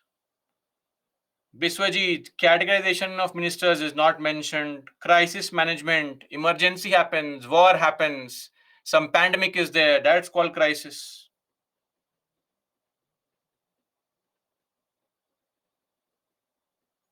There is nothing called deputy minister right now in the country. You don't need to learn all the ministers. Palak, no. Anil, yes. Chinmay, yes.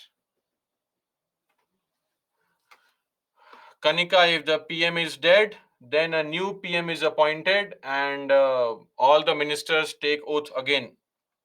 Deputy CM can also become CM. Aishwarya, fundamental rights in the last 5 days of polity class. Okay. Kishan, those questions will be covered under governance. Now, let's move on and discuss the other topics under the Council of Ministers.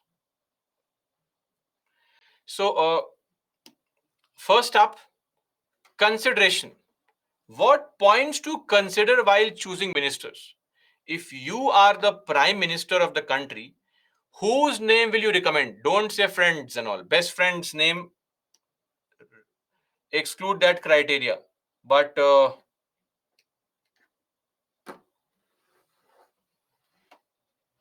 me, what can be the criteria to choose ministers? What will your criteria be? Avoid family members and party loyalty and all. Those jokes are very old.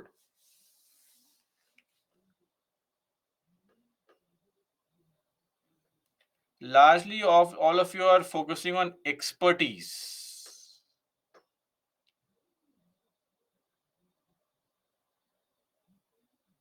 Knowledge, experience.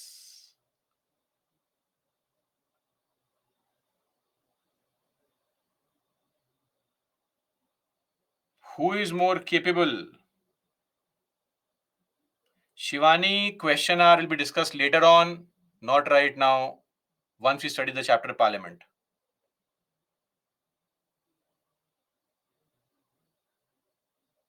Aware of all the happenings. Maybe somebody who is following current affairs. Achha. Fresher, young guys. Oh, clean character. Somebody says not younger ones. They are very bold. Young blood. Okay. See, you have all focused on expertise. Sadly, it's a very weird thing to say because if the minister is an expert, then what the hell will you do in the department? Right? You are there as bureaucracy, right? As experts only. And you want your boss to also be an expert. If your boss is too much of an expert, then he'll micromanage everything. You won't be able to work properly. The point is, the most important criteria to choose a minister in our country has to be number one criteria has to be regional representation.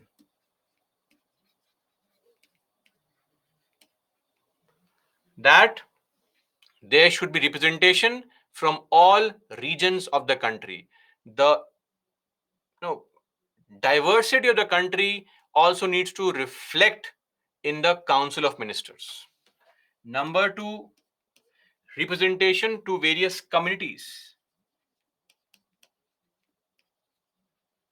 Representation of various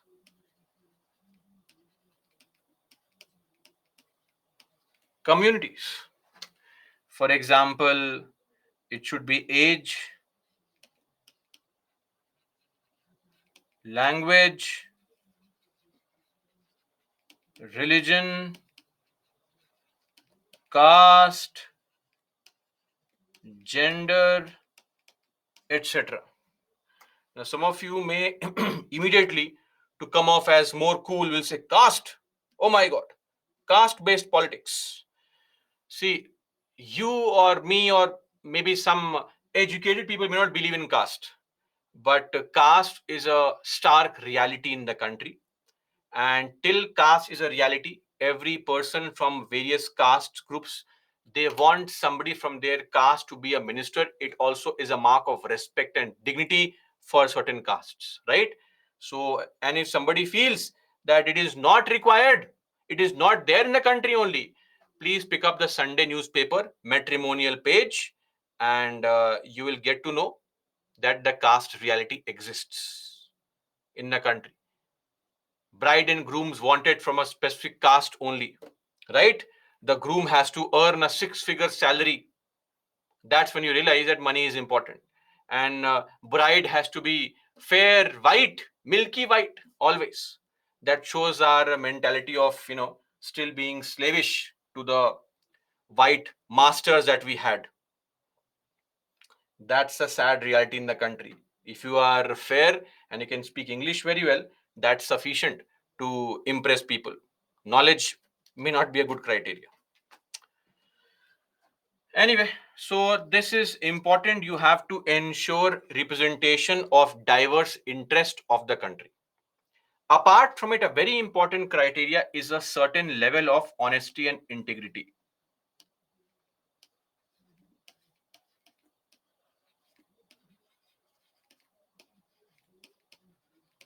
Now, there is no metric. How do you measure this? But based on behavior, perception in the public, etc., it's very, very important. Then there should be some kind of maximum age criteria also. See, a task of a minister is a hectic one. You don't have to sit in one place and give orders. You have to run here and there, meet people, travel far and wide. So 75 years is a reasonable criteria. This was also recommended by Panchi Commission, but uh, this government has largely followed this criteria. And you can appreciate them for following the criteria of age of 75. Now, I'm not sure if this will be applicable on the Prime Minister or not, but for other ministers, this government is actually following the criteria. The recommendation came from a body called Panchi Commission. This was a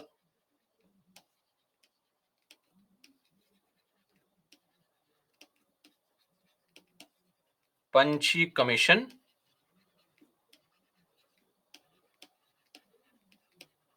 recommendation. Then you need to have the competence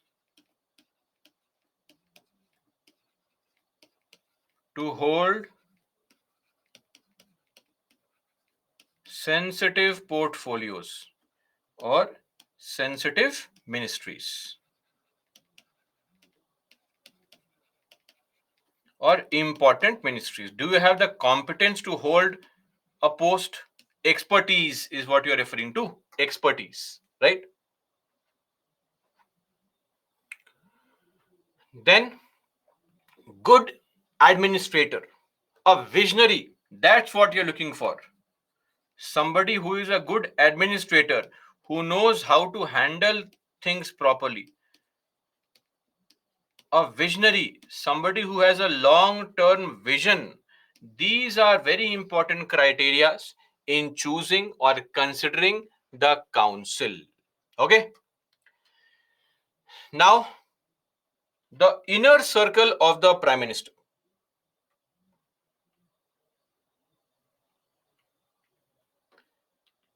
Inner circle of Prime Minister. Basically, one more thing. If you want to create a new ministry, how do you create a new ministry? What steps are taken? Let's say today you want to create some ministry. What will you do? How will you create a new ministry? A new ministry can be very easily created. You can simply do what? You can simply amend a rule called Government of India allocation of business rules, and you can create a new ministry. That's how easy it is to create a new ministry. So simply doing what? Simply going to this Government of India allocation of business rules and amending the business rules. Firstly, creating or abolishing a ministry.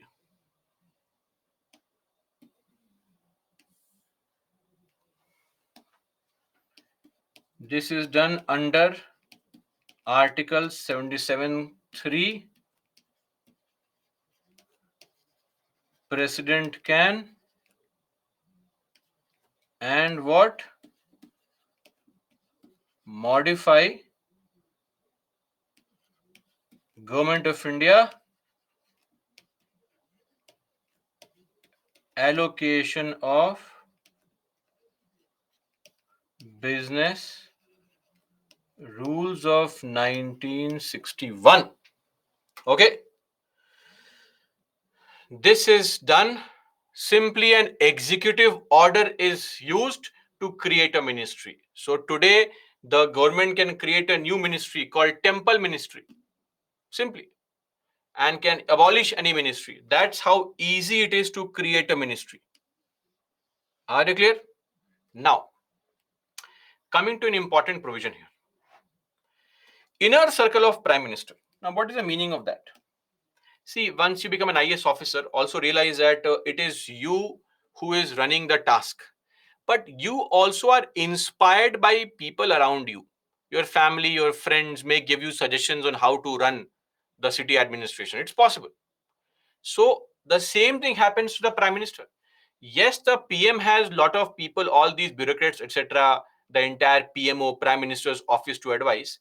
But every politician also depends on some very informal group of advisors. That's called the inner circle.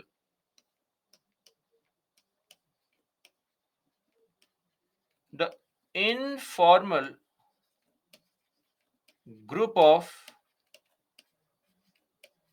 advisors to the Prime Minister. This informal group of advisors, they are actually responsible for running the country. How? By advising the PM on what? On major policy decisions. Example, it can be some family members, like for Indira Gandhi, Sanjay Gandhi was somebody who largely inspired her. Okay. Then it can be senior politicians, senior party members,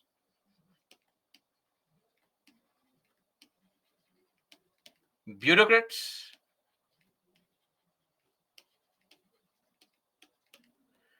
in fact, even friends. Like for Rajiv Gandhi, his friend group from Doon School largely inspired him. Even people like Godman. Who are Godman? Babaji. Right? So, for Indira Gandhi,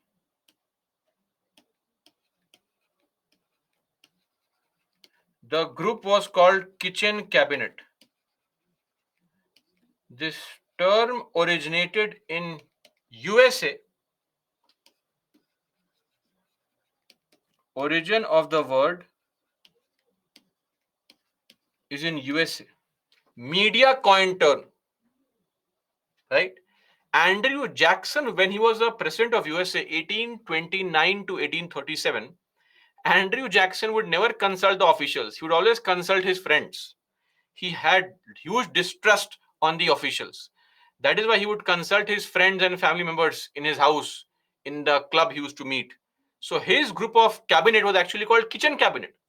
It was like the country is being run from the kitchen of the president. Same thing here.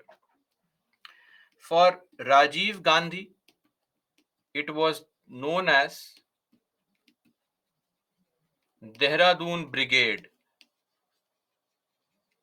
For Lal Bahadur Shastri, his group of advisors were largely comprised of people from the unions and hence called Grand Council of India. These are all media coin terms.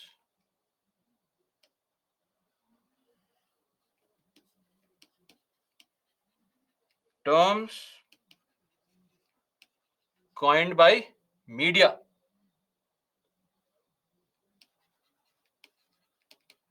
Okay. So, what is this kitchen cabinet? What is cabinet? The senior most people who run the country. Kitchen cabinet. Indira Gandhi was largely inspired by people like Sanjay Gandhi and all. So, in her family kitchen only, dinner table only, all decisions were being taken how to run the country. Hence the word kitchen cabinet, right?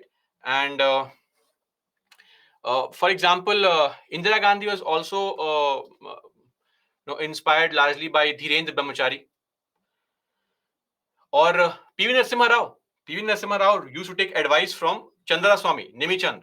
So if you have anyone here has seen Scam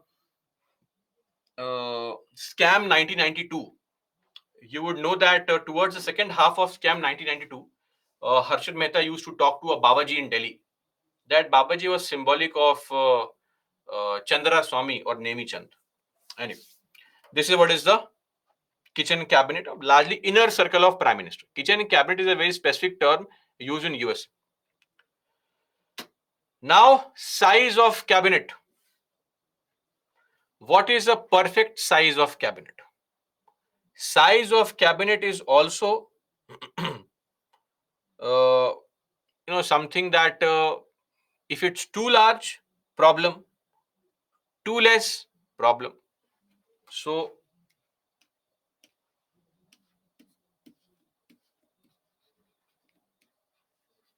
too small. Tell me, what are the problems?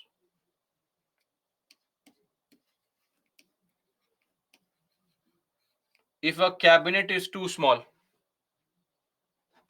Number one,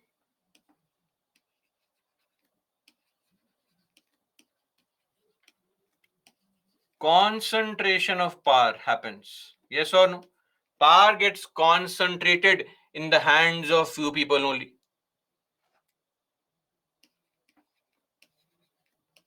Lack of proper representation.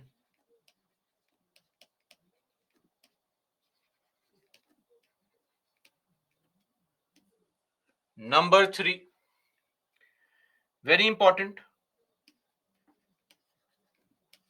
lack of wider perspective, narrow decision making. Yes or no? A very small group. Then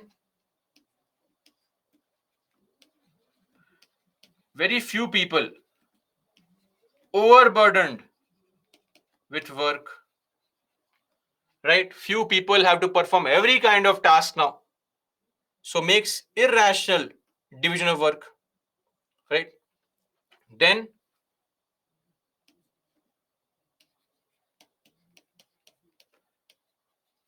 difficult to keep a check on very small group of people. They decide everything.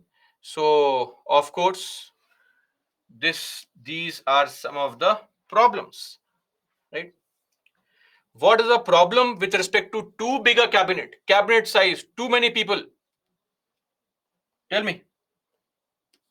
First point, of course, if it's too large, you will have a problem of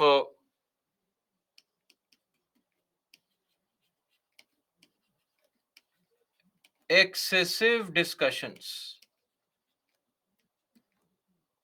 which means what? Slows the decision making. Now, decision making process is very, very slow. Second point, too many senior ministers, more burden on the CFI, salary, allowances. Then, one more thing is what? That more number of people,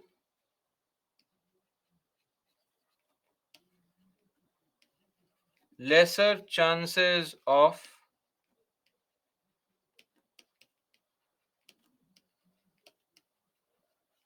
maintaining secrecy.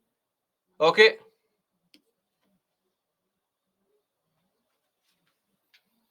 And excessive conflicts may keep on happening.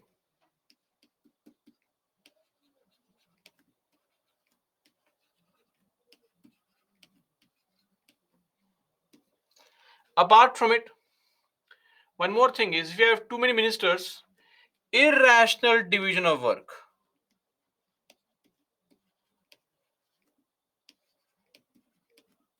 Creation of useless ministries. That's also there.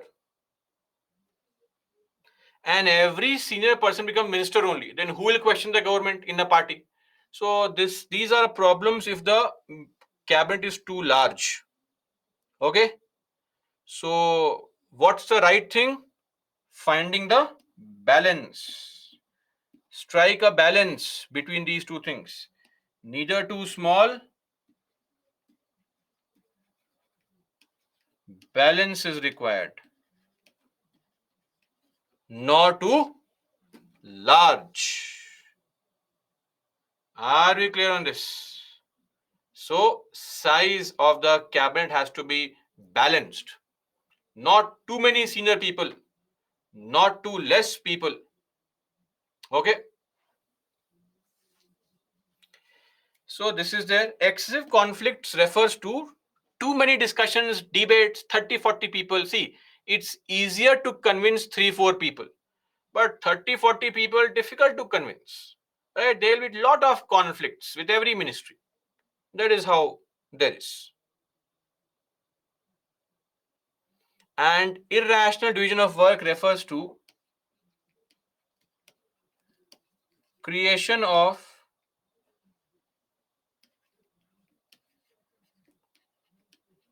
unnecessary ministries. Okay, that's it. Lastly, limitations on the cabinet. See, the cabinet is a very powerful body. As we said, that the cabinet is the one which performs all the tasks, the senior most ministers. Tell me, what exactly are the limitations on the cabinet? Or what can be a check on the cabinet?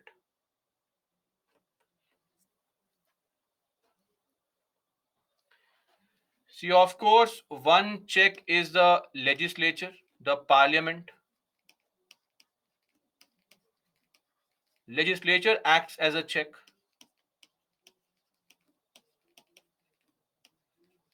Judiciary acts as a check. What else?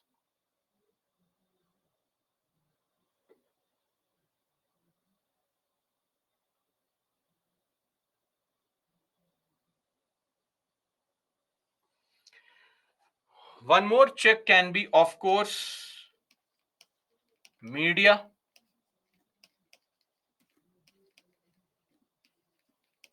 International media. National media. Then public opinion is a check. Why? Because of election, then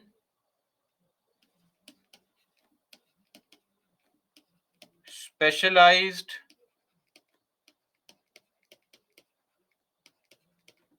institutions like CAG, ECI, Lokpal, etc. Then NGOs,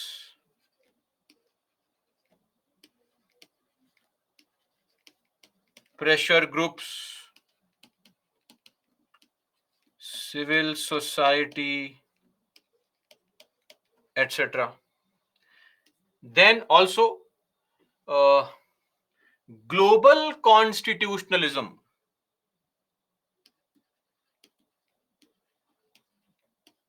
international rules,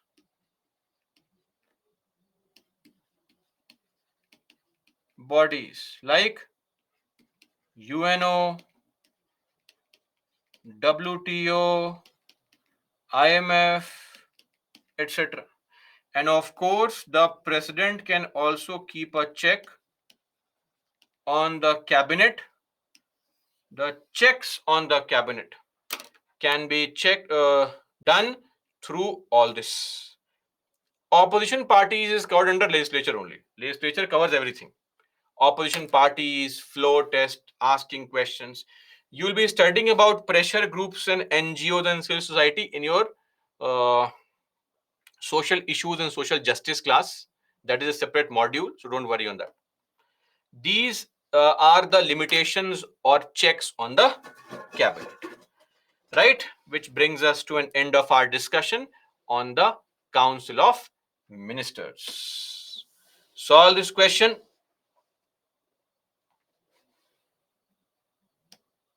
Please mark the answer accordingly.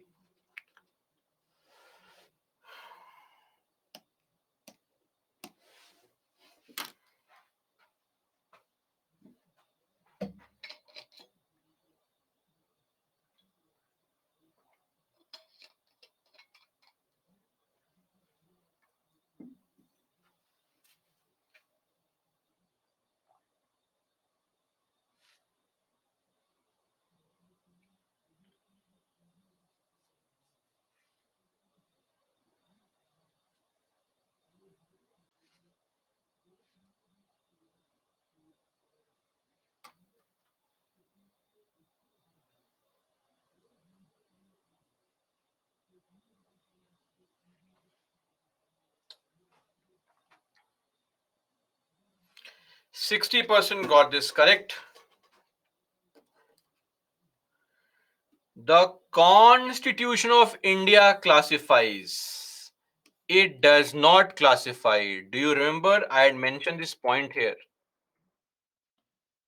And you see, not mentioned in the Constitution. So, of course, that is wrong. Good old days of elimination. Remove this. The total number of ministers in the union government is, of course, correct. Shall not exceed 15%. What is that? 91st Amendment Act 2003. So 2 is correct. B, 2 only is the right answer. Okay. Now, one more question. Solve this question also. Mark the answer.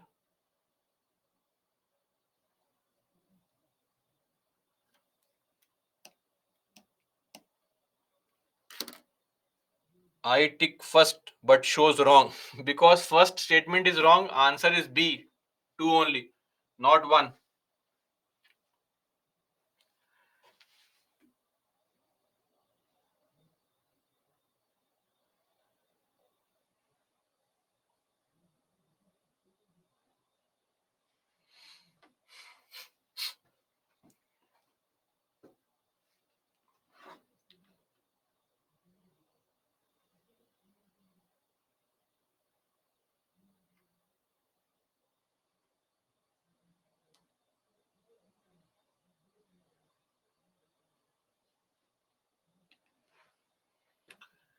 Okay.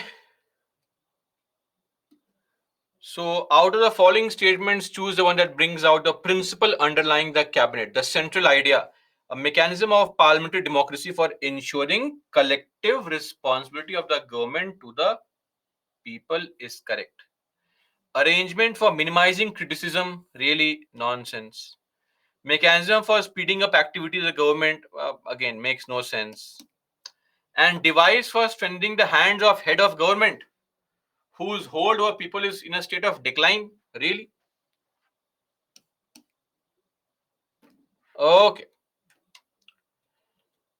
So with this, we come to an end of our discussion on the topic Council of Ministers. Your book, Lakshmikant, has two different chapters. We don't need to categorize them into two different chapters. In case you want to study Lakshmikant, refer to chapter 19 and chapter 20.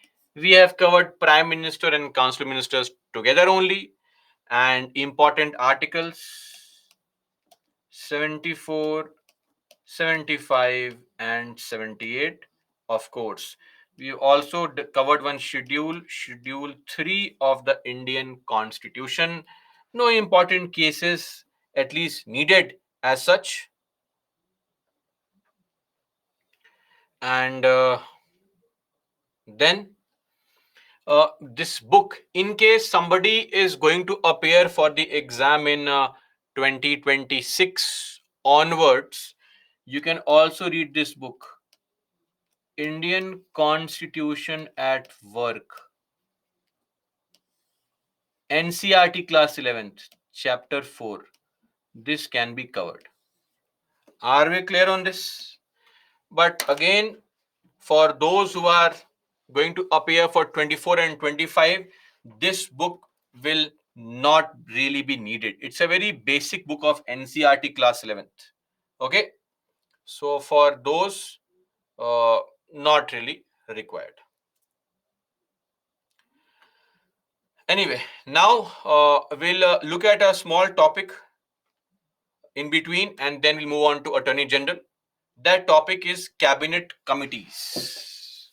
What are cabinet committees? So, basic understanding. People, we in our country are busy working on a daily basis.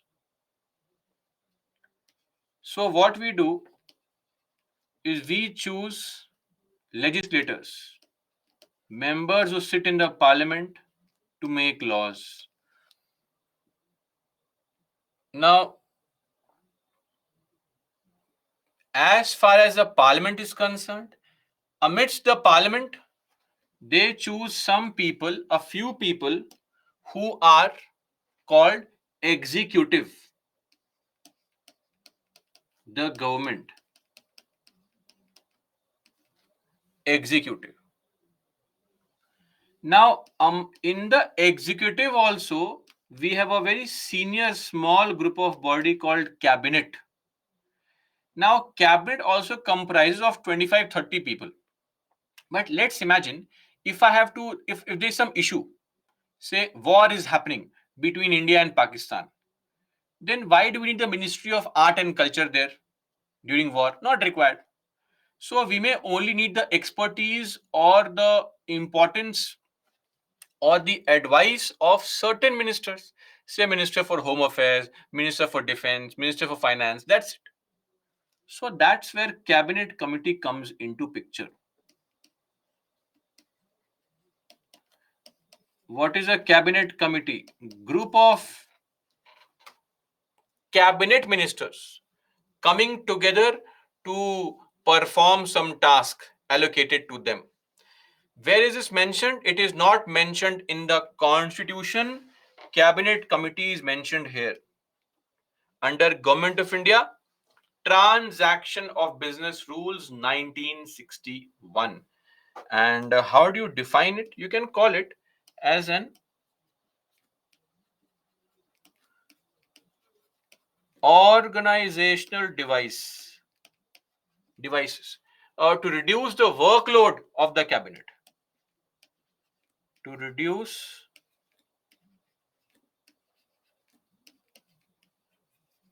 workload of the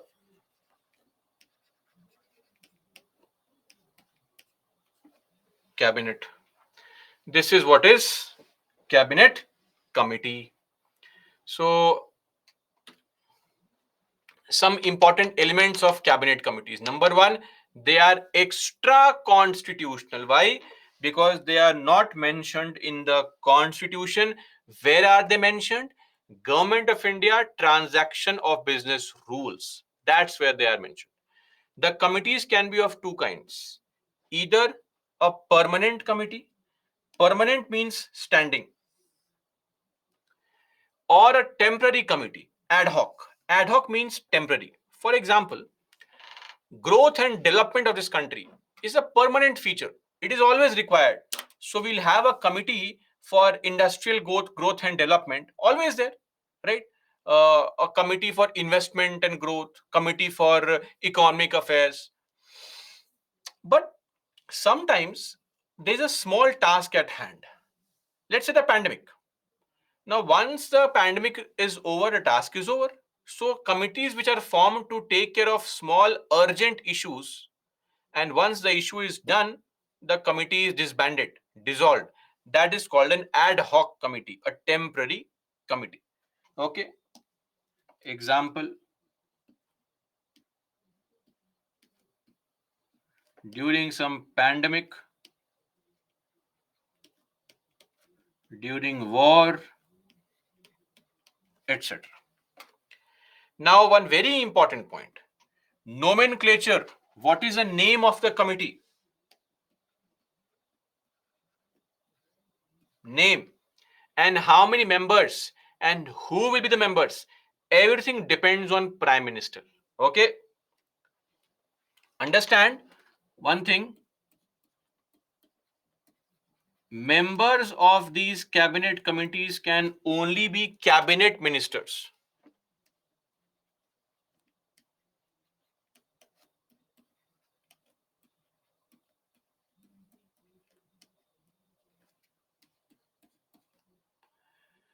Other ministers, can they become members? No, they cannot. Can they attend meetings? Yes, they can. They are called special invitees.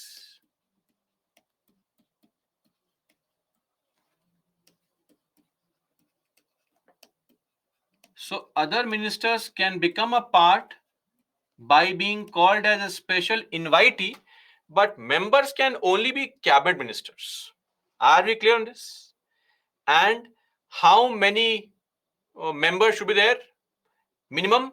There is no minimum, no maximum. The PM decides on all these things. There is no minimum, no maximum. I hope this point is clear. And somebody must have surely asked a question here. What is CC? So for that person, cabinet committee, because morning class, we wake up suddenly, so it is all decided by the Prime Minister. If the PM wants to have only 2-3 people, he'll have 2-3 people in a committee. If PM wants 10 people, he'll have 10 people in the committee. Okay, that's it.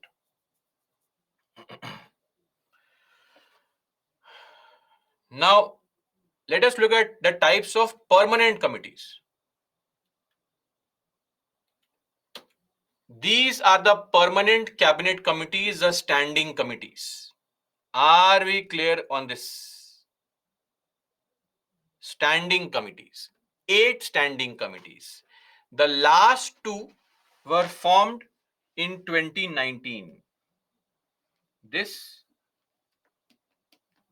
since 2019. So you can see here, CM stands for chairman, PM stands for Prime Minister, HM stands for Home Minister, and MOD stands for Minister for defense. So please now don't worry about this. Okay. Now coming to these committees, their functions are not important. But if somebody says, no, sir, I want to know all the functions, I want to mug up useless information, who can stop you? Nobody can stop you. Feel free. I will tell you where to locate the functions. You go on Google. That's possible, right? Chrome, Safari, whatever. Try it. When you can search for useless thing, you can search for this also. Go on Google, type this. GOI Transaction of Business Rules 1961. Type it. You'll get a PDF. Download the PDF. In the PDF, you will find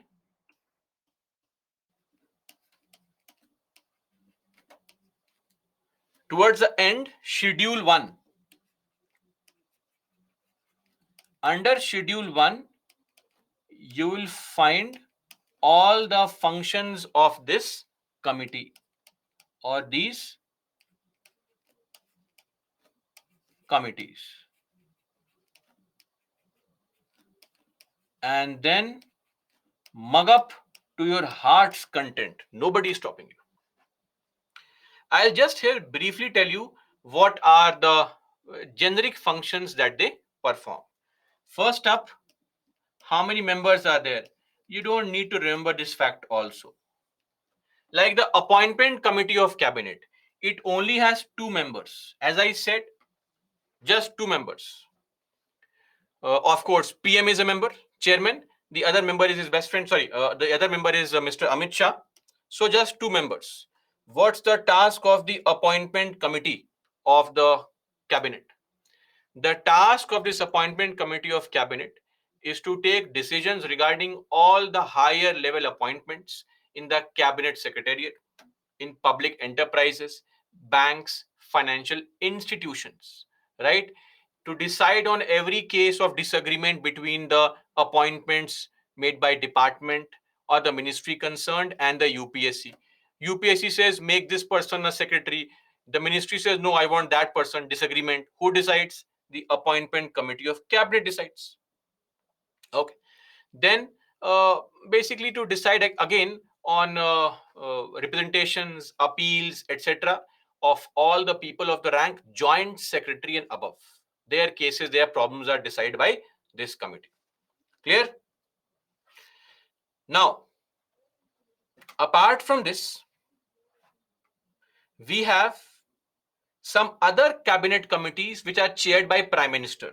Cabinet Committee on Economic Affairs, Cabinet Committee on Political Affairs, Cabinet Committee on Security, and the last two. 2 committees are chaired by non-Prime Minister, meaning a CC on accommodation. This committee is not chaired by Prime Minister. This committee is chaired by Home Minister. Mr. Amit Shah is the chairman. This committee has 5 people. Remembering the number of members, not important. I am repeating this for everybody's benefit. Okay? Not important. Now, this cabinet committee on accommodation has 5 people. Of course, chairman is the home minister. And this committee is the most useless committee. Well, you know what is the purpose of this committee? The purpose of this committee is to collect rent from our politicians.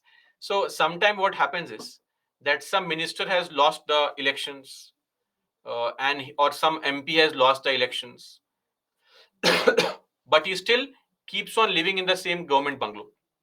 We have to ask them, sir, please leave now. You have lost the elections, get lost. But he'll continue to live some excuse. For example, there was a case in some state where the CM lost the elections, but he stayed there for 7 more months because he had a large fleet of animals and no, relocating them was a big challenge. Then one state in the country where when the CM lost the elections, he actually, when he was vacating the CM's residence, he took away all the taps, all the shower installations. Why? Said that I have installed it. Come on, yeah. Shower installation, taps and all. How costly can they be? You have made so much money while being the CM. Anyway, to each his own. We should not pass any personal comment. No naming and shaming of people. It's okay. And don't laugh too much. You'll do the exact same thing in future. Right now, making fun of politicians. But bureaucrats also fight like this only for good accommodation in Delhi. So in your state, you have a lot of free buildings and bungalows available. But in Delhi, too many secretaries, too many IS officers, too less bungalows. Then we'll see. Right now, making fun of the politicians, you will fight in future. Everybody wants a 7 BHK, 6 BHK, 4 BHK. Not available, right? So what goes around comes back around. In future, this is what is going to be the case. Anyway, so imagine the task of this committee. If anybody is living on uh, in some government quarter over and above the period that they have been allocated it for, what rent should be collected? Come on. The task of home minister is to collect rent from these buildings. Any bureaucrat can be given this task, but a committee has been formed to do all this, to decide upon the allotment of government accommodation to various categories of non-eligible persons, organizations, what rent can be charged from them, right? What guidelines, what rules should be made to give government buildings accommodation out of turn to MPs. Okay, all these things. Then we have the Cabinet Committee on Economic Affairs. Cabinet Committee of Economic Affairs basically looks into directing and coordinating every governmental activity in the economic sphere of our country, right? Reviewing the economic trends in the country, making policy framework in the country, also looking into rural development aspect in the country, small farmers, marginal farmers, dealing with industrial licensing, proposals with respect to joint sector undertakings, all such things, right? Any WTO issue, Economic Affairs Committee. So that's the task of this committee largely. CC on Economic Affairs comprises of around 9 people. So that's the CC on Economic Affairs. Then the Cabinet Committee on Parliamentary Affairs. CC on Parliamentary Affairs is chaired by the Minister for Defense, not the Home Minister. So, in your books, you may find this information. It will be incorrect information. Now, why the books have not updated the information, I don't know. I did not make that book, right? Mistakes do happen. It's okay. It is old information. Not wrong. I mean, not wrong. Of course, wrong today. But this became the Minister of Defense was made the chairperson in 2019. That is why this is the correct information. Tomorrow, don't mail me, sir. In the book, it is different. You are saying different. What I am saying is what is the current reality. Okay. So, Cabinet Committee on Parliamentary Affairs has 10 people. Cabinet Committee on Parliamentary Affairs, the task is basically what? To look into all government bills, etc., pending in the parliament.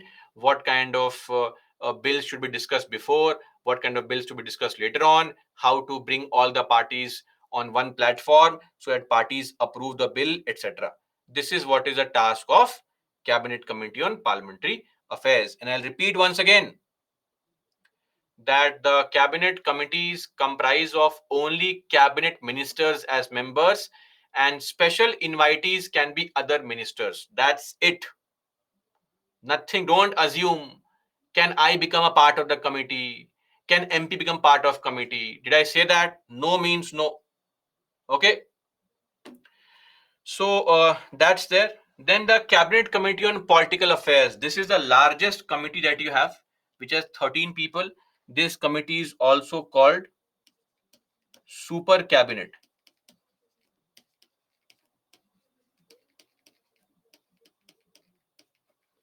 What is this committee's task?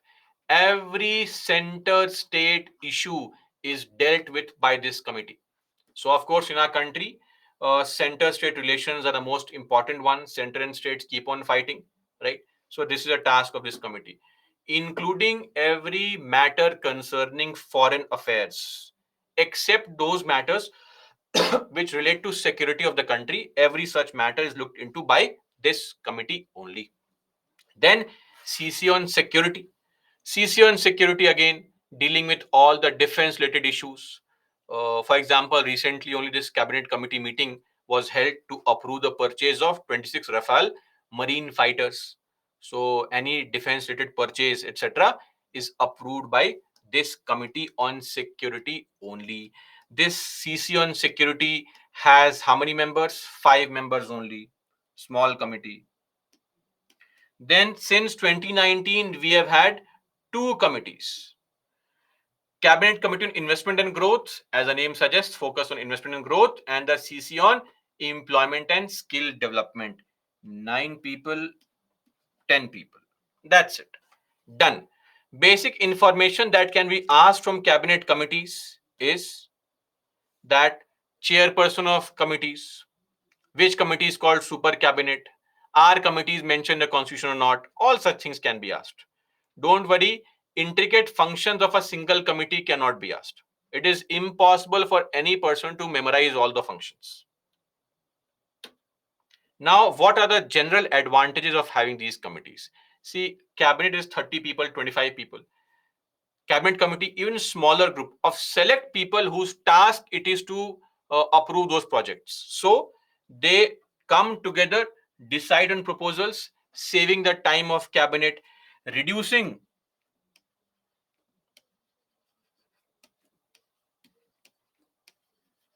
the burden on cabinet. Then it facilitates interdepartmental coordination. Ministry of Finance working separately, Ministry of Commerce working separately, Ministry of Environment working separately. Ministry of Commerce wants to have industries in the country. Ministry of Environment wants the protection of environment. So industries, environment, conflict. Ministries fighting separately. They come together, sit together, decide on proposals. So interdepartmental coordination improves. Ministries come together and sort out their problems and work forward. More effective deliberation, meaning discussion.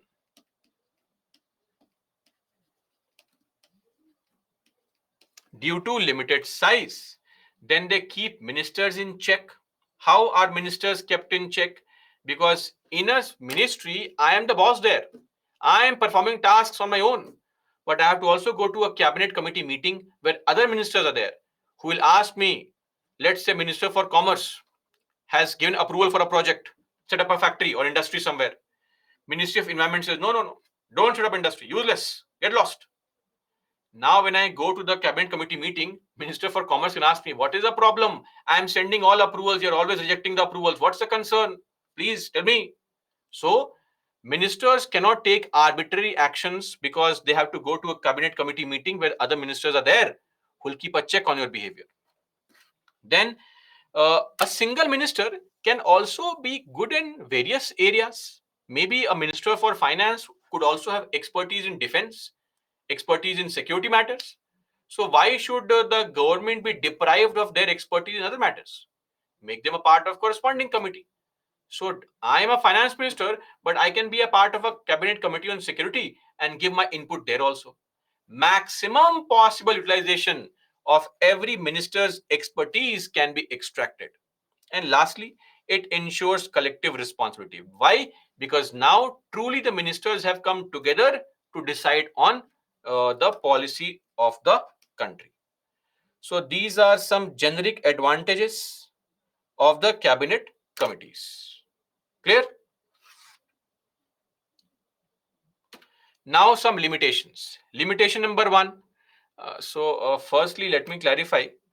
You may feel, oh, how are the members being chosen? Members are being chosen not based on expertise and all. They are based on political consideration only, meaning senior party members. I mean, look at this. Appointment Committee of Cabinet. This Appointment Committee of Cabinet's task is what? To take decisions regarding all higher level appointments in the Cabinet Secretariat, public sector enterprises, banks, and financial institutions. Don't you think if we have to take a we have to select people for banks, etc., chairman of SBI, etc. Don't think the Minister of Finance should be a part of the committee, but she is not. Home Minister is a part of this committee. Makes no sense, but best friends. Then one more point is that meetings are irregular because select few people are members of every committee. The same people: Prime Minister, Home Minister, Defense Minister, Finance Minister, then Road Transport Minister. These 5 or 6 ministers are part of every committee. So how can they attend all meetings? That's a problem. Then sometimes some CCs are set up on trivial issues. Look at the CC on accommodation. Do you think it is logical that on whose shoulder lies the burden of protecting the country, security of the country? Home Ministry. Their task, Home Minister's task should be to collect rent from which all people are overstaying their welcome in the government building. Of course not. And largely, see, Cabinet committee makes recommendations which are approved by Cabinet. But every Cabinet committee has PM as the chairperson. Now tell me, if the PM makes a recommendation, will the Cabinet ever disapprove it? Do you want to be a minister or not? Do you want to be a minister or not? You are questioning the Prime Minister. Tomorrow only, PM will tell the President, sir, modify the Government of India allocation of business rules. Now this person is no longer a minister. So you also have to always say, yes, sir, PM, very good decision, great recommendation, genius, master stroke, amazing, right? So you have to also understand the limitations of a politician. In front of us, they're acting over smart, but within their party, they're always succumbing to the pressure of their party bosses, right? So why do all these party people always praise their party bosses? Because if things are well, they'll get the ministry. That is why. So PM being a chairperson of almost every CC, it compromises on the revision of the decisions. You can never revise a decision because the decision is final only, right? So that's there with respect to limitations and challenges. Irregular meetings refers to meetings cannot be happen regularly because we have common people in every committee. Every committee has Narendra Modi, Amit Shah, Nitin Gadkari, Nirmala Sitharaman, S. Jaishankar, right?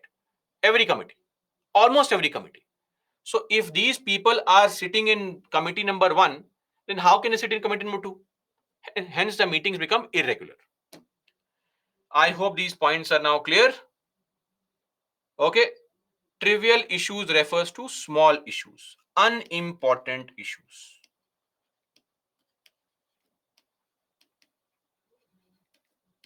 Unimportant, irrelevant issues.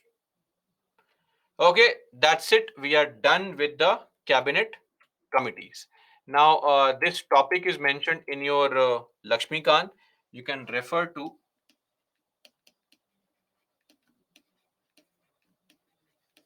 Lakshmikant, chapter 21. What I have mentioned in the slides is going to be sufficient information. There is no need to actually, go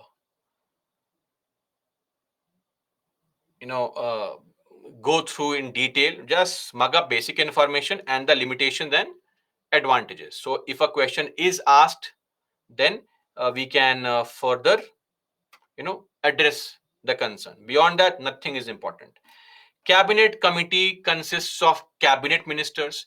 Parliamentary committee consists of MPs of the parliament. These are two different committees only, as the name only suggests. If it was same, I would have given the option same. I have not said that. It's different. Fourth point simply says that Prime Minister, if the PM, look at this committee. PM is a chairperson of 6 of the 8 committees. So if the PM is the chairman of a committee and the committee gives a recommendation to the cabinet to approve something, look at the situation here. The cabinet committee gives recommendation to the cabinet. Approve this. This is a recommendation. Do you think the cabinet can ever question that recommendation? That recommendation is coming from a committee where the PM was the chairman. Cabinet has to approve it. That's it. That's the meaning of the fourth point. done with the cabinet committees. What is this subset of a council of ministers? Come on, we are trying to showcase our maths knowledge, which is not even required here. It is not a subset of cabinet committee, a cabinet in the sense of subset used in maths.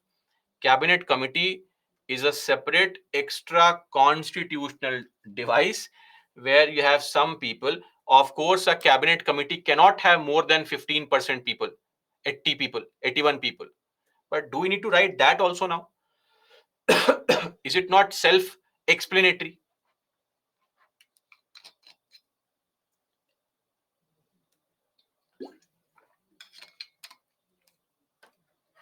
Group of ministers not important. Muskan, sir, if cabinet finds something wrong with the decision taken by the CC, of course, they can discuss. If you want to continue to be in the post of a minister, discuss.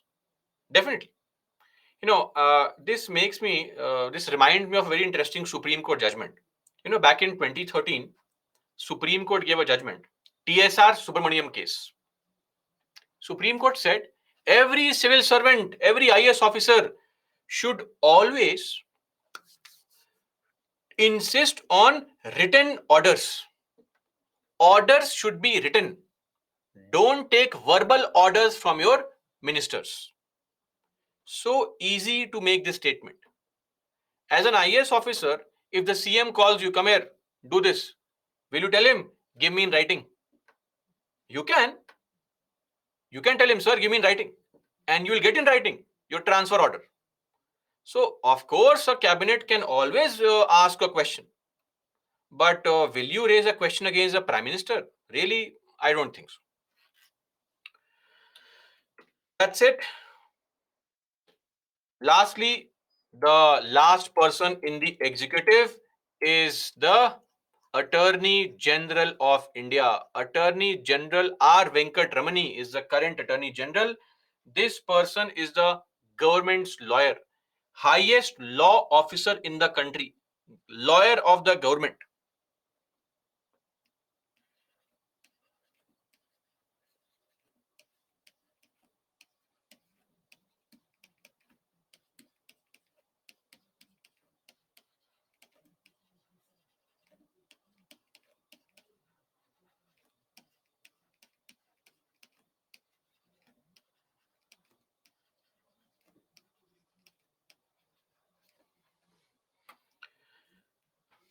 So R. Venkat Ramani is the current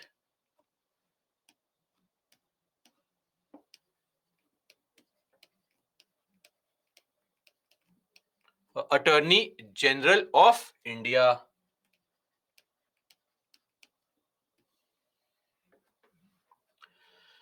Okay. Article 76 provides for this post. Article 76. Please remember, article is actually important. Now, who appoints the Attorney General? Appointed by the President. What's the removal? Removal by the President. What's the tenure for? Tenure means for how long are they appointed? Not mentioned. They can be appointed and removed any point of time. This is mentioned in the Constitution. One point is important. Qualification. Who can become Attorney General? Any person who has the same qualification as a Supreme Court judge. You should not be Supreme Court judge because Attorney General is a lawyer. How can this person be a judge? He's a lawyer. But the qualification is same that is required to become a Supreme Court judge. Now, what is the qualification of Supreme Court judge before somebody asks? Just trying to get ahead too much. We'll discuss that in the chapter Judiciary. Don't worry. You have to be a High Court judge for 5 years or a lawyer in the High Court for 10 years or any eminent jurist. Right? But later on. We'll discuss that later on. Don't worry. One small point. There is no tenure mentioned in the Constitution for Attorney General. Am I making myself clear? There is no tenure mentioned in the Constitution for Attorney General. But there is a rule made by the government called law officers condition of service.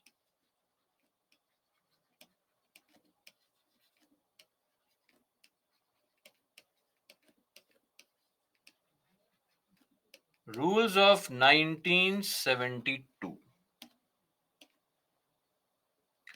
As per these rules,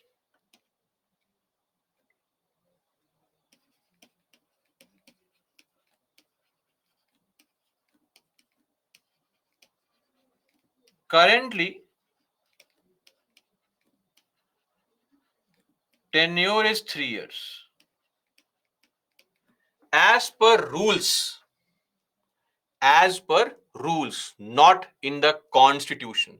This was made by BJP just 6-7 years back. Clear on this? So this is there. Again, one of our innocent aspirant has asked a question. Is this appointment done on the advice of the Prime Minister? Others, please tell me. Is this discretionary power of the President to appoint Attorney General? Is the appointment of the Attorney General a discretionary power? Of course not. Thankfully, we all understand Article 74. The discretion of President, I'll repeat once again for all those people who have survived for the past 3 hours, 12 minutes. Hats off to you for surviving till now. But please wake up from slumber. I'm telling you again, of course, not the final time, because somebody will ask in future. Only those topics, those points mentioned in the last slide of the chapter President are the discretionary powers. Everywhere else, Article 74. President has no such power. Okay? All such appointments done by the Prime Minister only. Okay. Now, this is for Attorney General basic provisions. Now, moving on to just on a side note, a small article that you need to know. Article 88. Please hear me out. Present Attorney General is not K.K. Venugopal. That is what I mentioned here. R. Venkat Ramani is the present Attorney General. K.K. Venugopal was a former Attorney General 5-6 months ago. Current affairs not happening at all. Right? Very good. No upper age limit. For example, K.K. Venugopal was almost 90 years old. He was begging from the government, please leave me, I am too tired, find somebody else. Government kept on extending his tenure. 1 year, sir, 1 year more, please 1 year more. Finally, R. Venkatramani has been made the Attorney General. Anyway, coming back to Article 88, very important. Please hear me out properly.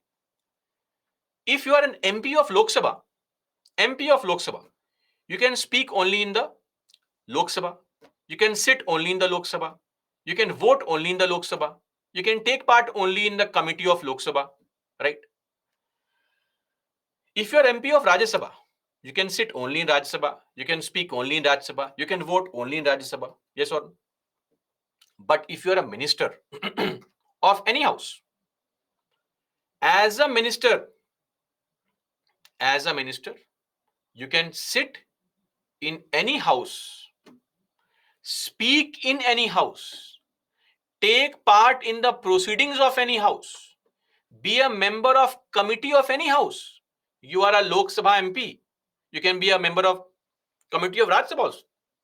No problem. You are a Rajya Sabha MP. You can speak in Lok Sabha also. Like Nirmala Sitharaman is an MP in Rajya Sabha. She speaks in Lok Sabha. She reads the budget in Lok Sabha. So it is all allowed.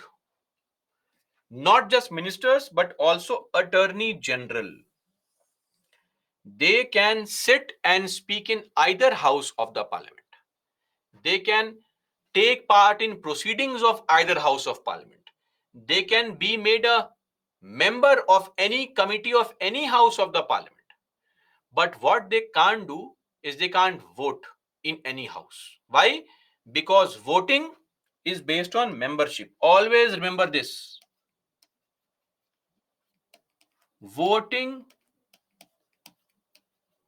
in house is based on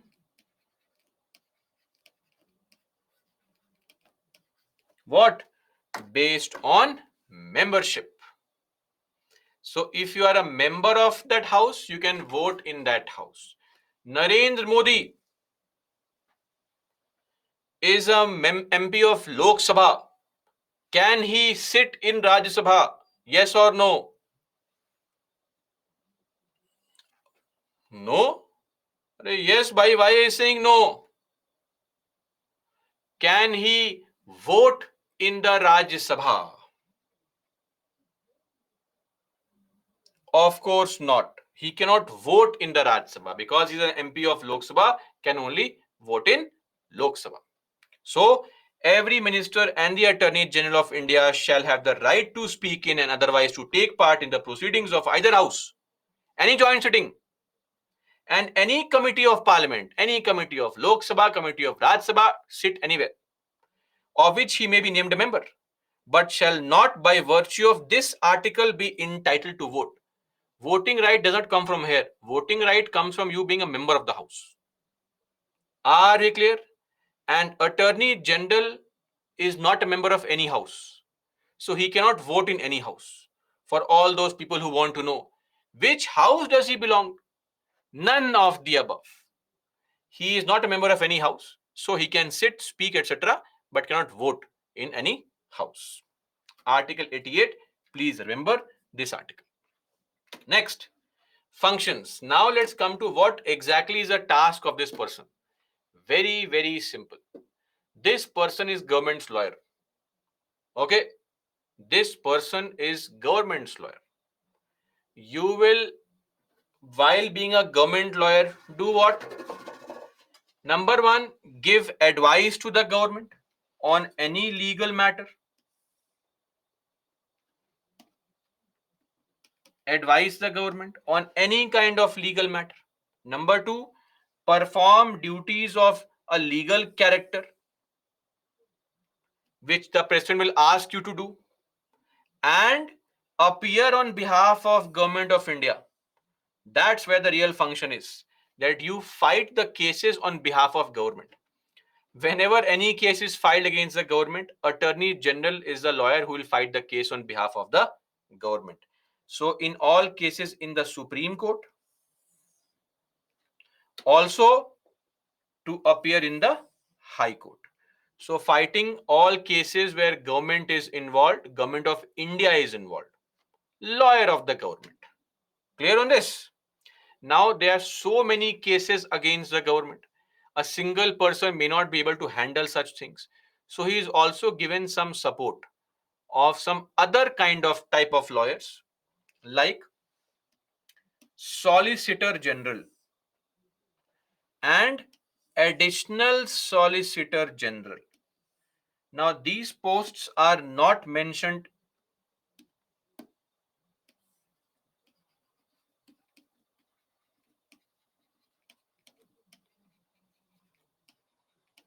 in the Constitution.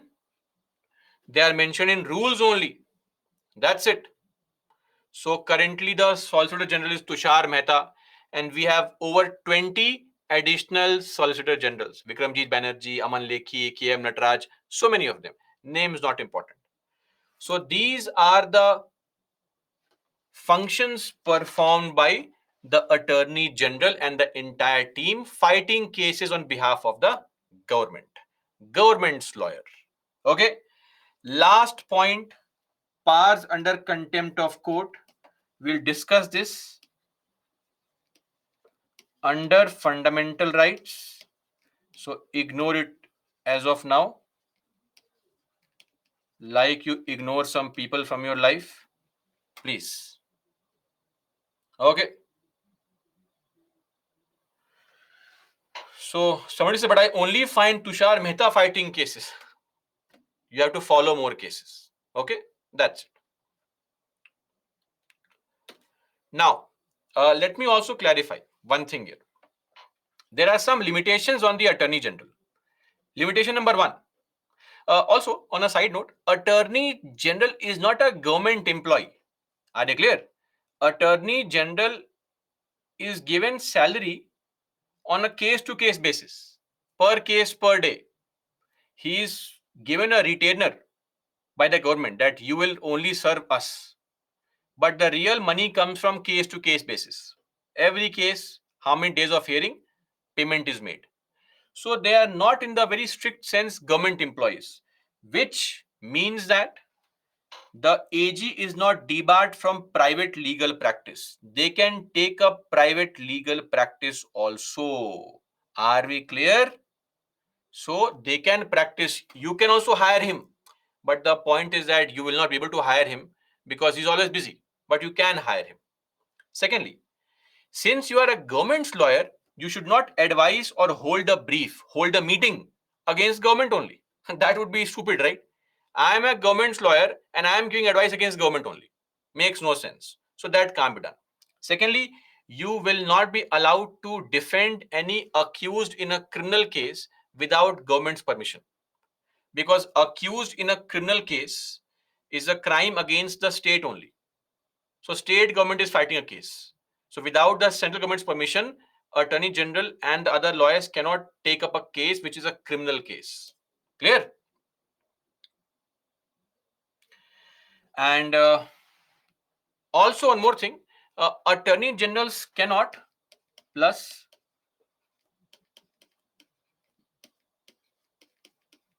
cannot accept appointment in any company without government's permission.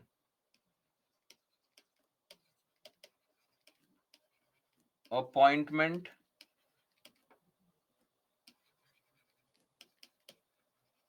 in companies without government's permission. That's it. Done. These are the functions performed by Attorney General. See, if a case is filed against the union government at lower level, though it is very difficult to file a case there, what kind of case will be filed? Because lower level courts do not interpret the constitution. But if by chance some case is filed, junior lawyers will be sent to these lower courts to address the concerns. Okay, that's it. We are done with the Attorney General. Solve this question which came in prelims 2022.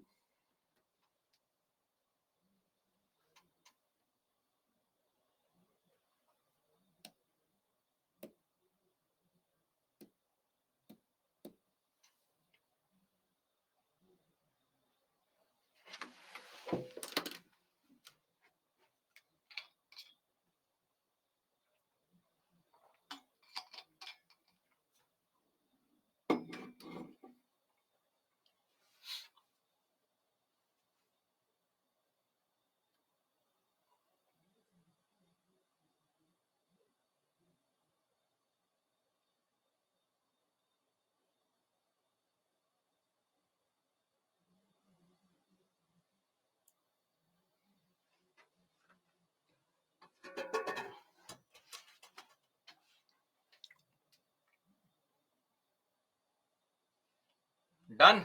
Okay. Attorney General of India, of course, yes, not this person, are the only officers of government allowed to participate. It's only Attorney General who is allowed. Article 88 only talks about Attorney General. This person is not even mentioned in the Constitution. So, this statement is wrong. Remove this. Clear? According to the Constitution of India, the Attorney General of India submits resignation when the government appointed him resigns. Nothing is mentioned in the Constitution about their removal. They are removed by the President anytime, according to the Constitution. Right? So 2 is also wrong. D, neither 1 nor 2. Solicitor General, the people who assist the Attorney General, suddenly waking up from slumber. Right answer is D. Neither 1 nor 2. Solve the next question also.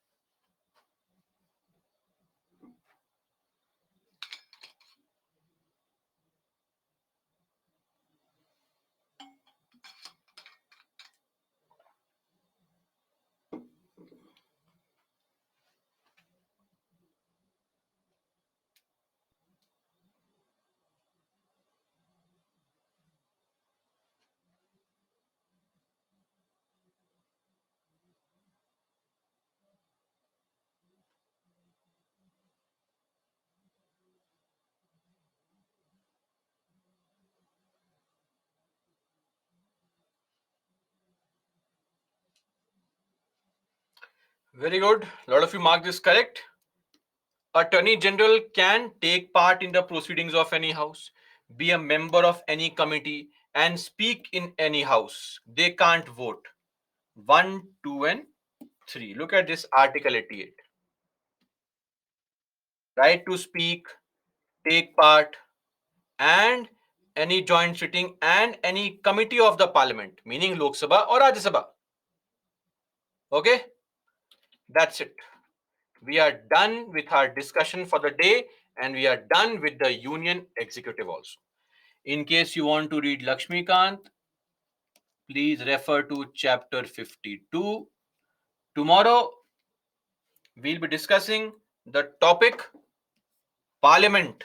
Important articles, of course, Article 76, Article 88. No important case. How dare you file a case against them? They are fighting cases. Okay, that's it. Union executive is done. Tomorrow we'll take up Parliament, MPs, Speaker, Chairperson, Lok Sabha, Rajya Sabha, number of seats, all that drama for the next 2-3 days. Clear? That's all for me, guys. Jai Hind. And in case you have any queries or questions, please raise them right now. Bhavan and Abhinav, toppers for the day. Then Kirtana, Abhishek, Janvi, Rakshit, Lucky, Simran, Rajat, Ella, Vikram, who else? Kambapati, Ravi, Karthik. Next, and then we have some other people at rank 15. Okay? Done. And of course, the tasks for tomorrow: revise political theory chapter 4 needs to be read. Indian Constitution at work. For only those people who are going to take the exam in 26-27, who are in their 11th, 12th standard, first year students, that's it. You can read chapter 4. Others not really required. It's a very basic book. And then monthly magazine must be read. I am sure monthly magazine, how many pages are you covering? I'd like to ask you tomorrow how many pages you are covering every day in this 1 hour of monthly magazine. So please tell me and keep that ready. Okay. Apart from it, read the editorials published in the newspaper, anyone, the Hindu or Indian Express. Don't make notes, just read. Clear? That's it. And tomorrow, after the class is over, not class is over, maybe around 8:45, 8:50, we'll start our discussion on answer writing. I'll give you some basic tips on how to write answers. And from tomorrow onwards, we'll simply start also incorporating answers on a daily basis, including the previous year mains questions. Okay? Every day the same kind of thing. Where can I find monthly magazine? You Google search for that. Yeah, on Baiju's website, you have monthly magazine. You are wasting 10 days in this only, right? And 2 pages per hour. No, 2 is too less. 10, okay. 7, 8, justified. 2 is too less. 2 means you are not studying properly. 2 means you are dreaming too much. Yes, the class is over. Guys, you can leave. No problem. Your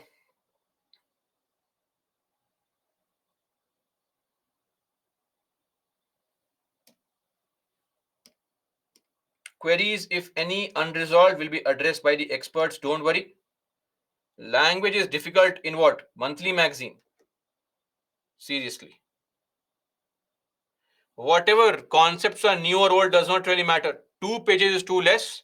I would request all of you, anything above 6 pages. 6 to 7 pages are a must. Increase the reading speed. Right? Revision only the PPTs, revise PPTs, read the Lakshmikant chapters if you want to. It's not a compulsion. But monthly magazine right now, read for May only. We'll go back after May is done. Okay.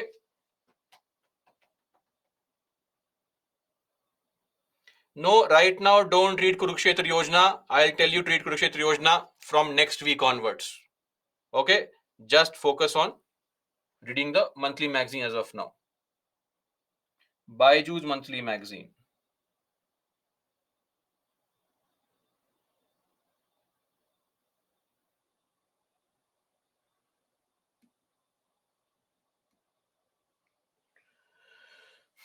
Notes making from monthly magazine not required. Kishan, no, magazines do not cover comprehensively Yojana and Kurukshetra. Rashida, don't you hear what I say? Answer writing tomorrow. Fazila, at least read for May right now. Right now, May. We'll move backwards from May. Yes, Kumaran, the government can continue and it does continue.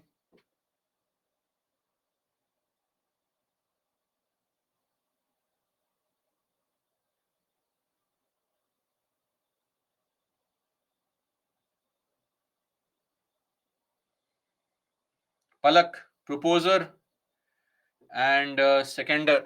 People who propose a name, support somebody's candidature are called proposers. Seconders are people who agree on the proposer's proposal. They are called seconders. Okay, guys, your experts will keep on addressing your concerns. If you have any, get them resolved. In case you want me to address, we can get those concerns resolved tomorrow. Till then, that's all for me. Jai Hind.